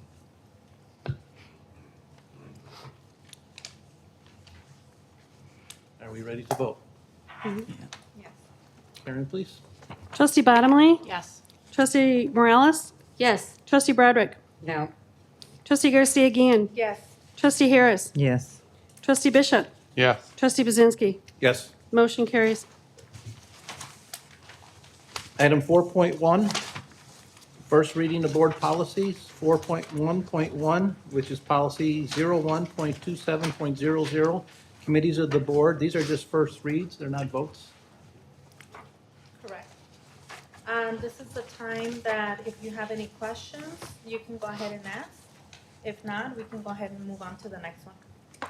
Do you have the letter from the ICCB regarding it?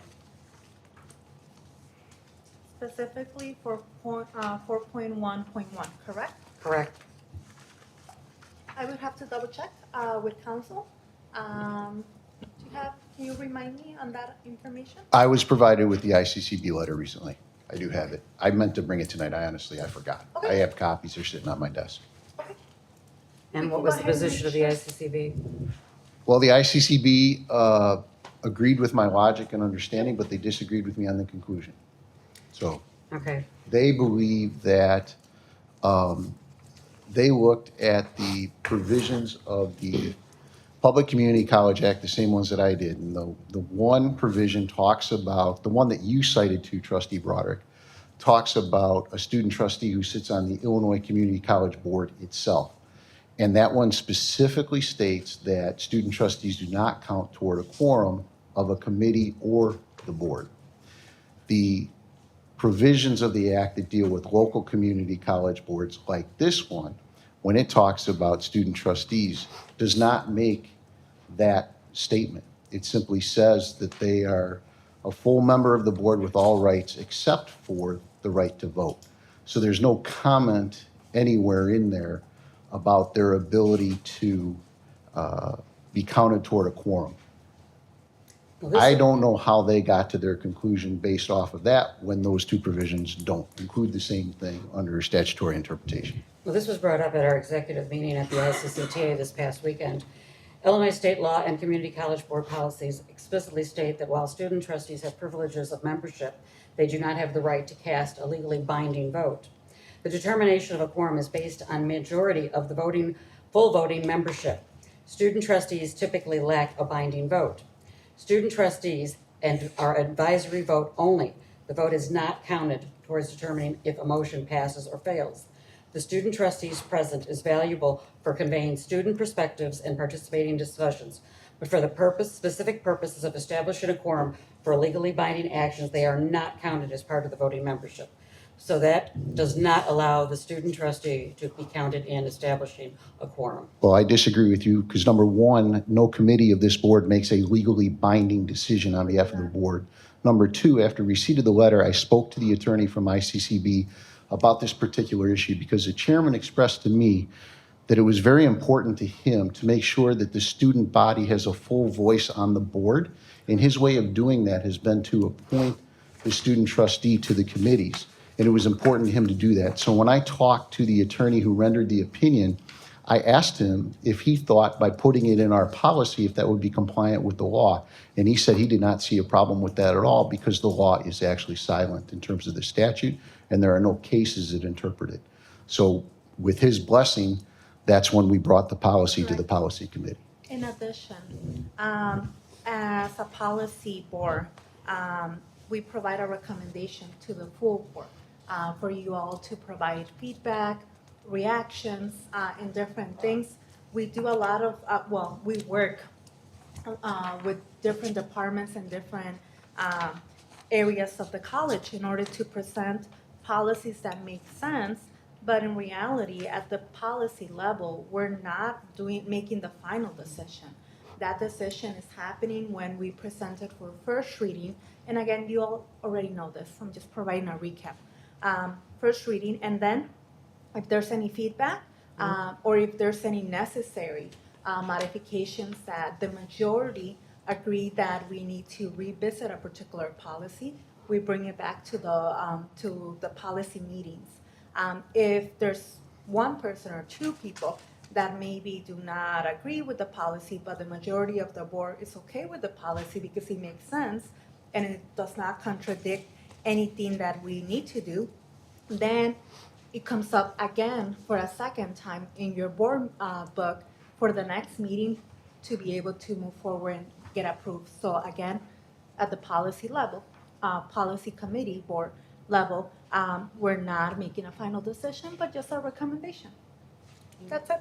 Thank you. The issue is, there has never been a student trustee that has been sat on a community college board in this at all. Okay. Student trustees are advisory only. They can go to any committee they want. They do not sit on a community college board committee at all. This has only happened within the last 2+ years here. This has never happened.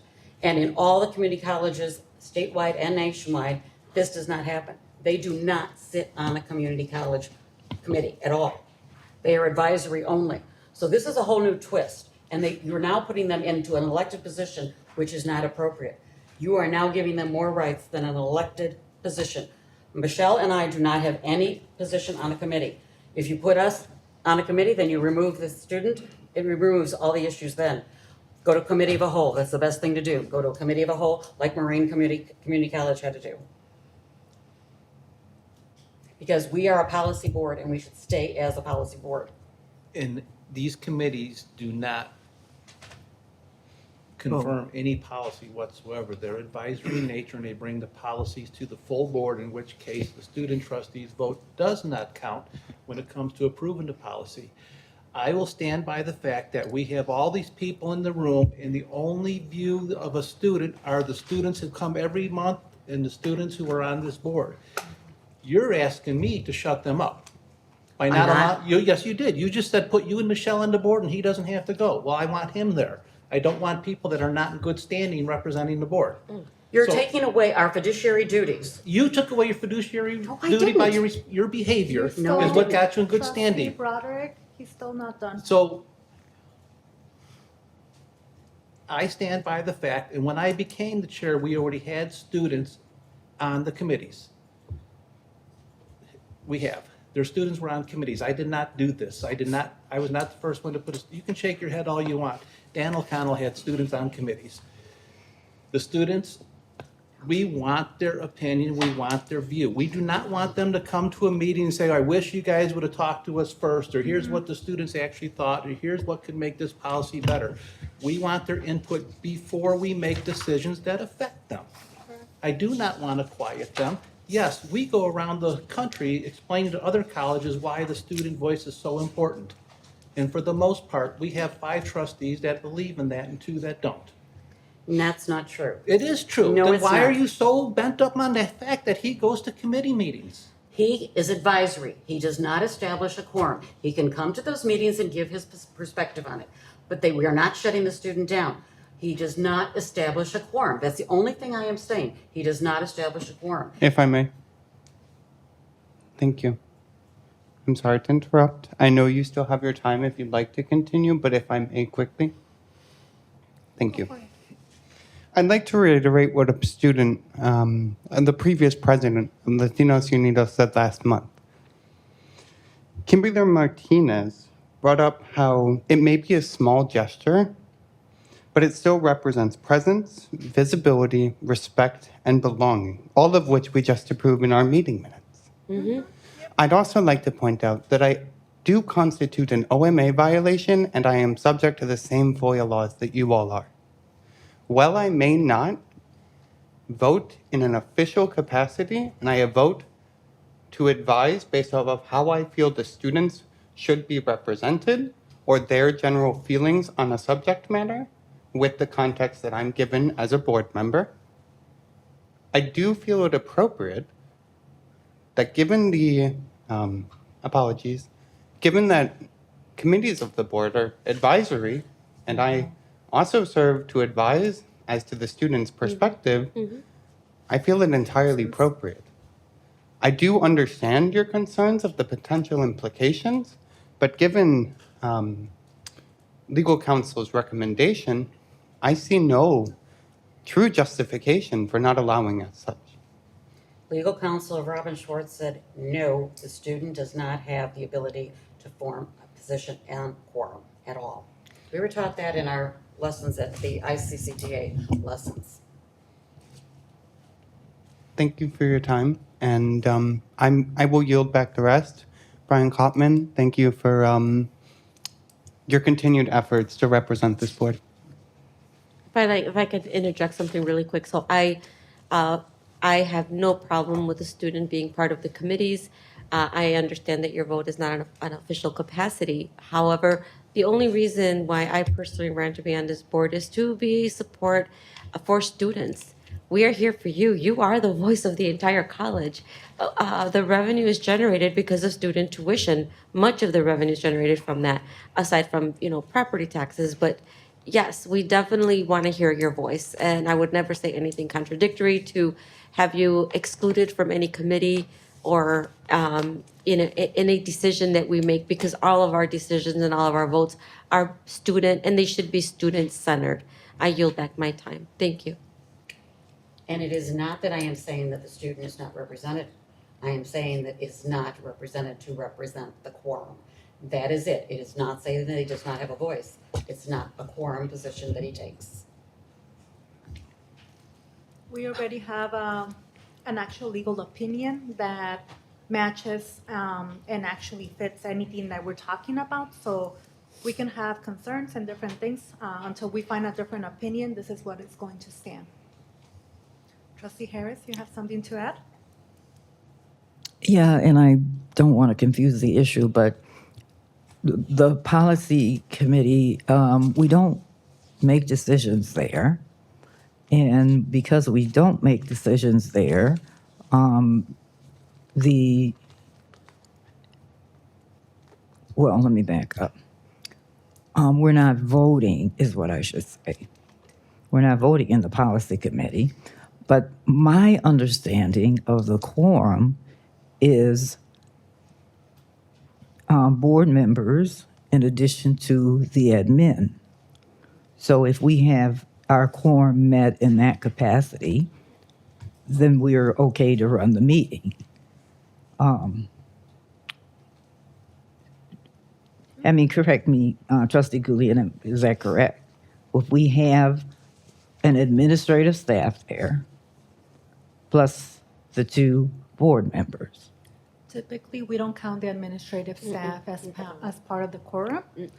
So when there's 3 of us, which makes sense, if one of us cannot make it for whatever reason or needs to join virtually, we can still continue the meeting.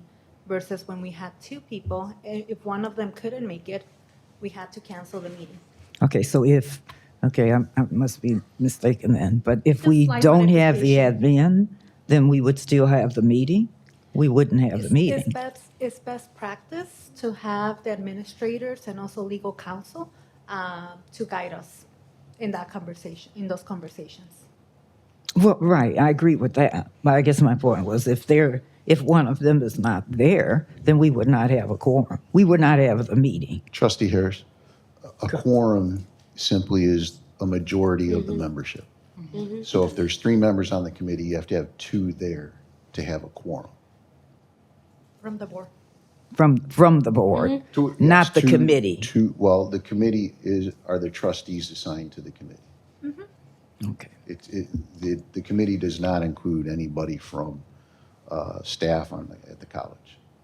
Okay. Correct. All right. I'll have to read a little bit more on that. I'm sorry. I was confused. Can you please provide the letter from the ICCB to all of us then? I will. I'd like to, throw in my 2 cents because at this point, why not? I love rules. I love clarification of rules. I think that this change really aligns with a lot of the conversations that we've had in my, 3 board meetings that I've been a part of. And I think that this is going to be really helpful as we move forward. I think we all very clearly know where everyone stands on this, but the thing that I always like to think about is that we are a policy and fiduciary board, right? Those are our 2 main goals and our 2 main duties. This is a policy. We have a legal opinion from our attorney that we pay to represent us, that says that we can go ahead and do this. And if we want to create rules that say our student trustee is part of a quorum, we can do that. We govern ourselves as a board. If we wanted to make a change to say that we could also have members of the cabinet be a part of the quorum, we could. Because those are the rules that we've established. I definitely hear and I understand Trustee Broderick's concerns about how no other community college is doing this. No other student trustee is on committees. And you know what my thought to that is? We are the first community college. Why aren't we the first community college with student trustees on our committees? So with that, hyped for this updated policy. Yeah. Any other comments? And then there's no vote on it, so you want to go on to the next one. Go ahead and go to the next one. And we'll go ahead and try to keep it to the policy so that way we don't stay here super late. The next one is going to be 4.1.2. That is going to be the pay for performance for eligible non-union exempt and non-exempt employees. Are there any questions on this policy right now?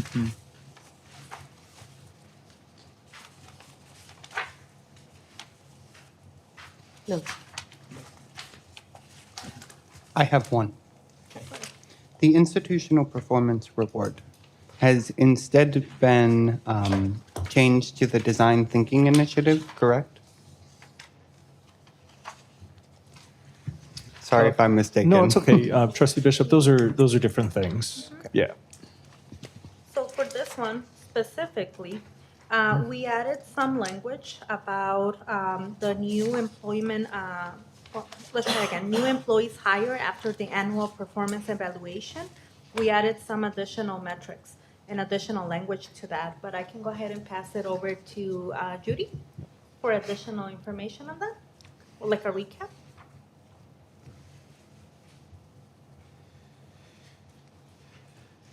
Thank you. This was presented for first read a couple months ago, and we had noticed administratively we needed a couple tweaks to the policy. So we added just some minor verbiage there, and then it's coming back again for first read. So that's why, if you recall seeing it, I think it was June, we just added a couple things for clarification. Did that answer your question, or can you add a little bit more to your question if needed? Oh, no, it's okay. Okay. I'll seek clarity later. It's not, I'm also a student employee on campus, and I saw a little email about the design thinking initiative, so I was just trying to know if they were correlated. Oh, okay. Sorry. That's And okay. I will mention the design thinking initiative is not a compensation benefit to a specific employee. So that will award to a team or a group or an individual the money to implement the design that they come up with, the innovative ideas. Thanks for the clarification. Thank you, Judy. Thank you, Judy. And thank you for your question. Thank you. Yep. Okay, anything on this policy right now? Nope, okay, let's move on. 4.1.3, out-of-district residents of Illinois. Again, this cleans the language up and also removes some of the language that was not really necessary for the policy, and establishes that someone that is out of the district would be assessed for appropriate tuition. Again, holding ourselves to the value that we are trying to be accessible to community members that might not be a resident of our district, district number 525. Questions on this policy right now? I have a quick question on this. So I heard from somebody that is out of district, and for example, like if their child belongs to a community college that maybe is not a Division I, but they're an athlete and they want to go to a Division I school. How would that be handled with this policy? Because I know normally if the school doesn't offer your program, like you want to do culinary arts, but your school doesn't offer it, but JJC does, you can come here and qualify for our tuition. But if it's for athletics and they're going to play on a sport and be recruited, how is that factor into this or no? Can anybody help with that? Only in state schools. That's a Is great it? question. You want to Okay. take this? You know, I'm going to turn that question over to Dr. Brooks, Dr. Carl Oh, Brooks. okay. Yeah. Thank you. Yeah, that doesn't apply in the athletic arena. And as a Division III institution in sports athletics, we don't offer athletic scholarships. So it wouldn't even apply to us at all. Now, for the institutions that are Division I and do offer athletic scholarship, there's scholarship dollars available that are awarded by that institution. And of course, they could apply to out-of-district students if they recruit that student. However, the benefit and the worth of utilizing your scholarship dollars are much more incentivized if you recruit in-district students because it Right. costs you less Yep. to do that. So there's much incentive around that. Got it. Thank you. Yeah, so thank you for your question. Any additional questions on this policy or clarifications? No, thank you. Okay. The next one is going to be 4.1.4. This is the partial tuition support. This, we added additional language to make sure that we are We're staying consistent with the language in the Illinois Public Community College Act. What this basically says is that any student that is a resident of District 525, if we do not have a program at JJC that student wants to participate or enroll, we would provide partial support, partial tuition support for that student to seek that program at a different college. So let me know if you have any questions or clarifications on this policy. Would we do that by doing like a credit or how, what kind of, what, can you unpack support? Yeah, I can go ahead and ask for support on that one. Turn it back to Dr. Brooks. So clarification on your question?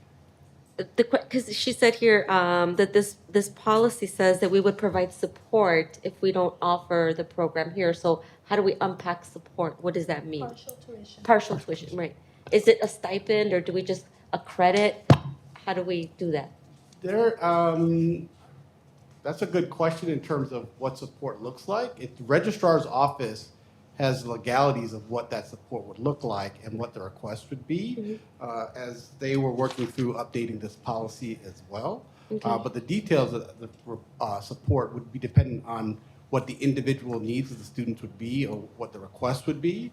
And that would be in conjunction with what the registrar would provide, as well as the academic department or program, I assume. So I don't know if Dr. Gray, if you had any comments on this. Would that include like their SAI score also too? Would that be consideration or no? No, so if we do not have a program, let's say it's a dental hygiene, use that for an example, and they wanted to go to Moraine Valley and take it, since we don't have it, and we look at not just the name of the program, but we look at, sometimes the students say, well, I want to do medical assisting, but you don't have it in the evening. It has to be the same program, or it has to be a program we don't have at all. If they want to go there, then we pay the tuition. But when you look at it overall, it's pretty much a wash because we get them coming in too. So it's very close. We have actually a little bit more coming in than going out because we have a lot of programs. But we definitely were part of that. It's kind of like a consortium. We don't lose money on it. Got it. Thank you. Thank you for your question. Additional questions or clarifications? Okay, let's go ahead and take a look at 4.1.5. That is the insurance, division risk management, and environmental health and safety. Any questions or clarifications on this policy? We just made minor edits that you can see. No? Nope. And the last two, the second to last will be 4.1.6, that is emergency medical personal injury. And it adds additional language about some of the procedures if someone is injured or they're supervising an injured person to contact specifically the risk management and compliance and human resources. Questions or clarifications on this policy? No. Okay. And then the last one is going to be 4.1.7, the blood-borne pathogens. Again, it's part of the Division Risk Management and Environmental Health and Safety. And it also provides a procedure listed for your reference on how we prevent the transmission of blood-borne diseases in the workplace. Questions or clarifications on this policy? No? Okay, I'll go ahead and pass it back to you, Chair. Thank you. Section 5, 5.1, representative to the ICCT, ACCT. Trustee Harris, please. Okay, well, I don't have a report. I will say that the ACCT has selected the nominees for the awards banquet in October, so I will get back with a report on that. And also, I would like, if the trustees get the emails from the ACCT, to please take a look at them because There are several courses that they offer free, and I think it would be beneficial to us if we have the time. And they're usually during the day, of course, but you can Zoom in while you're sitting at your desk if you can. So that's all I have right now. Thank you, Trustee Harris. 5.2, trustee updates. We'll start over here with Trustee Morales. Sure, thank you so much. I want to just welcome everybody back to the campus and thank you for all of your hard work. This summer just totally went by so fast. I also just want to mention that I was offered a position on the University of St. Francis Board of Trustees, and I withdrew because I value the work that we do here, and I just do not want any type of appearance of a conflict in any way, especially if, not if, but when we move into the baccalaureate degrees, could really be conflictive if we're going to be voting on majors of education and nursing, and I know that they're strong on that. So as much as I love my alma mater, I still want to stay loyal to JJC and the people that voted for me to be here. They did make a great appointment of another wonderful person who will be representing on that board, but I wanted to share that. It was an honor just to be selected and asked, so that was huge for me, so thank you. Thank you, Mhm. Trustee Morales. Trustee Garcia. Yes, thank you. I wanted to echo the deep appreciation that I have for Cabinet, Dr. Namul, everyone that our faculty, our staff, administrators that make it possible for us to start a new school year. And also welcome to our students, our returning students, as well as our new students. Something that stood out, and I want to bring it up right now, from the earlier presentation at the beginning when we had communications, was our special guest from Fairmont. That is a community that, like they mentioned, is very diverse, and oftentimes is in a way forgotten when there's so much potential in any community, but in this specific community. And the ability for us to be able to establish that partnership with Fairmont as well as other districts in the area speaks to our desire and continuous commitment to continue to be a key role in the community. And again, back it up with actions, not just saying that we want everyone to receive resources. There's clear initiatives to make sure that that's a possibility. And also looking at the wonderful pictures of the future wolves. Again, making something that might be scary of a concept of higher education to maybe community members that might not have had the opportunity for numerous reasons to be able to step in and be part of JJC, have something that, do something that is creative, do something that is fun, and do something that is going to be memorable for them during the summer, speaks to our commitment, our ability to recruit volunteers, and our ability to continue to do that work. The only thing that I can mention is I wish all of our students, administration, a wonderful school year, an opportunity to be challenged and challenge others as well. Think critically and be ready to have a lot of ideas and be innovative. Thank you. Trustee Bottom. It was really fun walking onto campus today and really just feeling how alive everything is. A stark difference from, walking into the building for our June board meeting. It's great to see students. It's great to see a more packed boardroom for our meetings. So it's just nice to see. I will add that outside of campus being alive with just our regular folks here working and taking classes, I went for a run around campus after our finance committee meeting last week on August 13th. And I haven't really paid much attention to the grounds around, and it is gorgeous. started out like kind of ran around Forest Reserve trails. The amount of monarchs that I saw, the amount of deer that I saw, like it just filled my heart with joy to like see all of these things and all this nature. And I'm watching people practice sports. So campus is fully alive. And I'm not saying that I'm deep into training for the JJC Foundation 5K, but I am.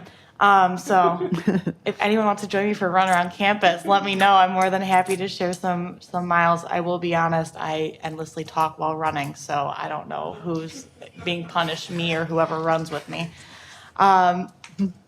It's nice to really come back to campus and vote on Hispanic Heritage Month. It's great that we are a Hispanic serving institution designation, and being able to vote on that and welcome back our student population feels really important. And with that, let me know if you want to go for a run. Trustee Broderick. Thank you. Just to give you a thing of what I had mentioned about the agenda items that I had talked to the chair, because I did meet with the chair. One was to bring back the agenda item on the budget development for the trustees, because all trustees should be going to all activities. We had an executive meeting with the ICCTA, and the movement is to get more of the trustees at all of the ICCTA and ACCT functions. The other one was to bring back a motion for the trustee Broderick to be back as a good standing trustee due to her reelection as a trustee.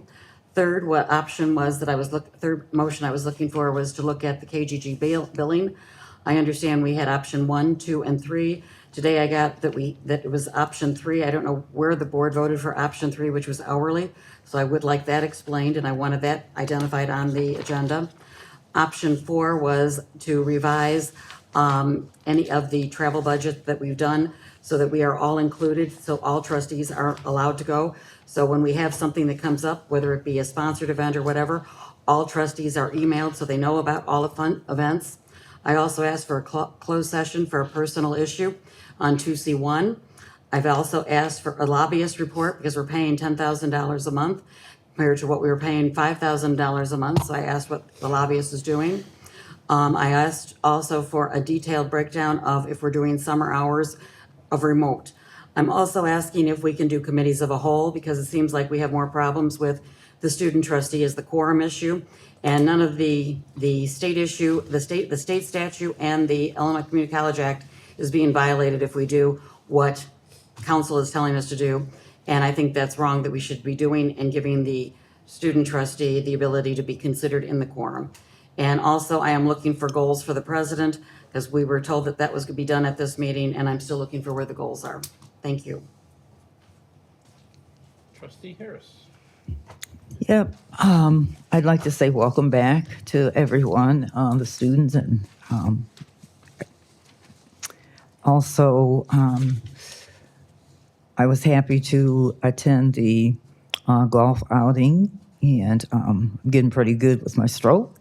And also I attended the board retreat, and I really enjoyed our retreat. I think it's helping our board, and so hopefully eventually you'll begin to see a little bit more of cohesiveness.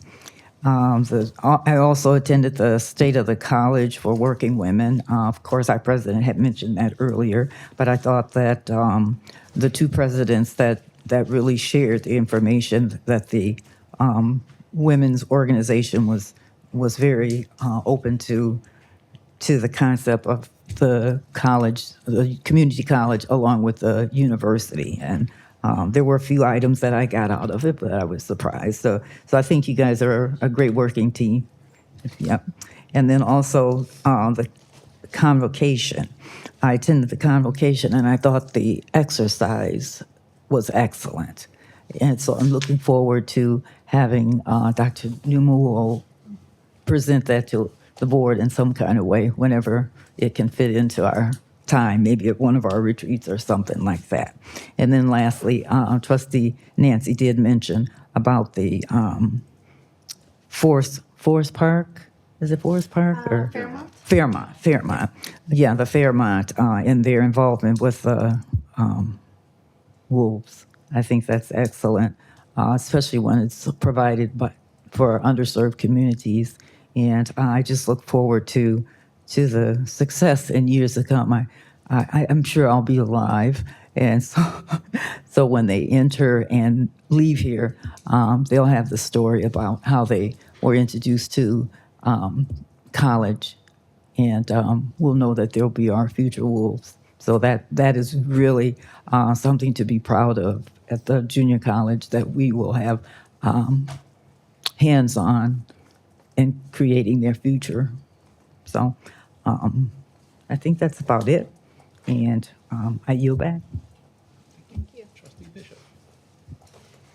Hello again.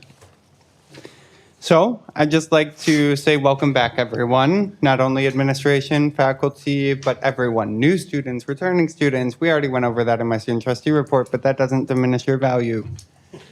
So I'm glad to see all of you.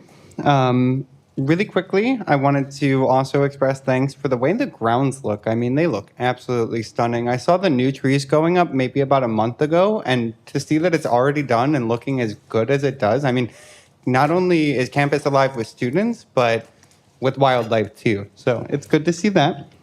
Thank you, Building and Grounds. Anyway, I don't know if I said that specifically. I got to speak with Grace Perbolte from the Joliet Area Historical Museum during the afternoon of service. Volunteered for the Alzheimer's Association with Trustee Harris and Broderick. Great to see the both of you out there, deeply rooted in the community. No, that wasn't a shout out to the Foundation podcast. So it was great to spend an afternoon with you guys and learn a little bit more about the 100 Years Audio Restoration project that they were working on that they had brought up. So it was great to learn a little bit more about that. And I had never been to the Joliet Area Historical Museum. It was my first time. We got a picture with the Blues Brothers, right? Wasn't it? I think it was. Yeah. I look forward to the students. I know that some of you are just beginning to start your journey. Some of you are coming back, but I look forward to getting to know you all. And I wish you all the best over the course of this semester. I hope you begin planting roots, because just like the alumni, you'll eventually be a branch. And I know I won't be leaving you anytime soon. I'm sorry. The corny joke, I had to. Love it. Did you get that from AI? Okay, I still have 53 seconds, but I don't intend on joking. Thank you all for your time. Sorry to keep you here even longer. So, good night, everyone.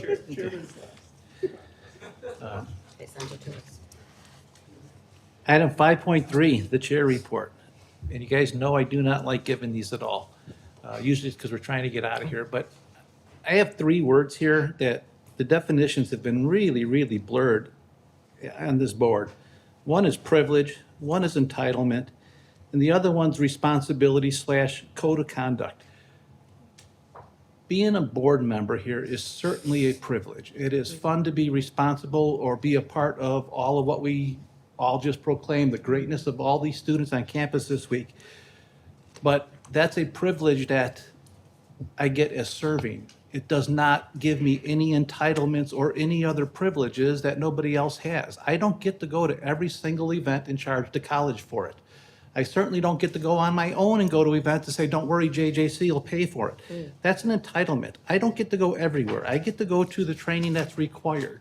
If Dr. Namu is out in the community and he's visiting with whether they're key stakeholders, whether it's just a community who pays taxes, whether it's potential students in the future, he should choose who he best thinks will represent that particular evening or event.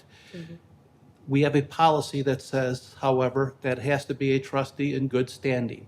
That is unwavering. We have policies for a reason. Those same policies, our responsibility as a board member is when we approve a policy as a board, we are all to support it, not argue about it every single meeting for the next 2 years or 6 years of our term. Our code of conduct says, yes, we are a policy board, we approve policy, and we abide by the policy once it's approved. Again, that is unwavering.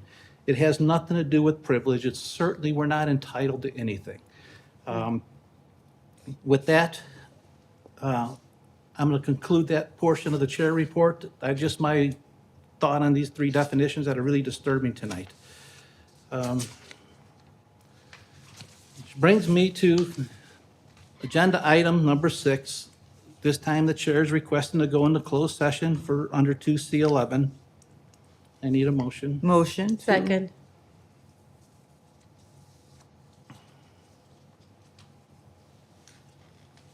Trustee Harris. Yes. Trustee Morales. Yes. Trustee Bottomley. Yes.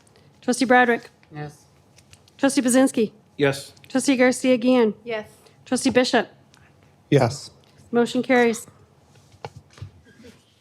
I need a motion to return to public session. First. Second. Ready for a roll call? Trustee Bishop. Yes. Trustee Bottomley. Yes. Trustee Broderick. Yes. Trustee Garcia Guillen. Yes. Trustee Harris. Trustee Morales. Yes. Trustee Bazinski. Yes. Motion carries. Request a motion to adjourn. So move. All those in favor say aye. Aye. All those opposed say no. We're adjourned.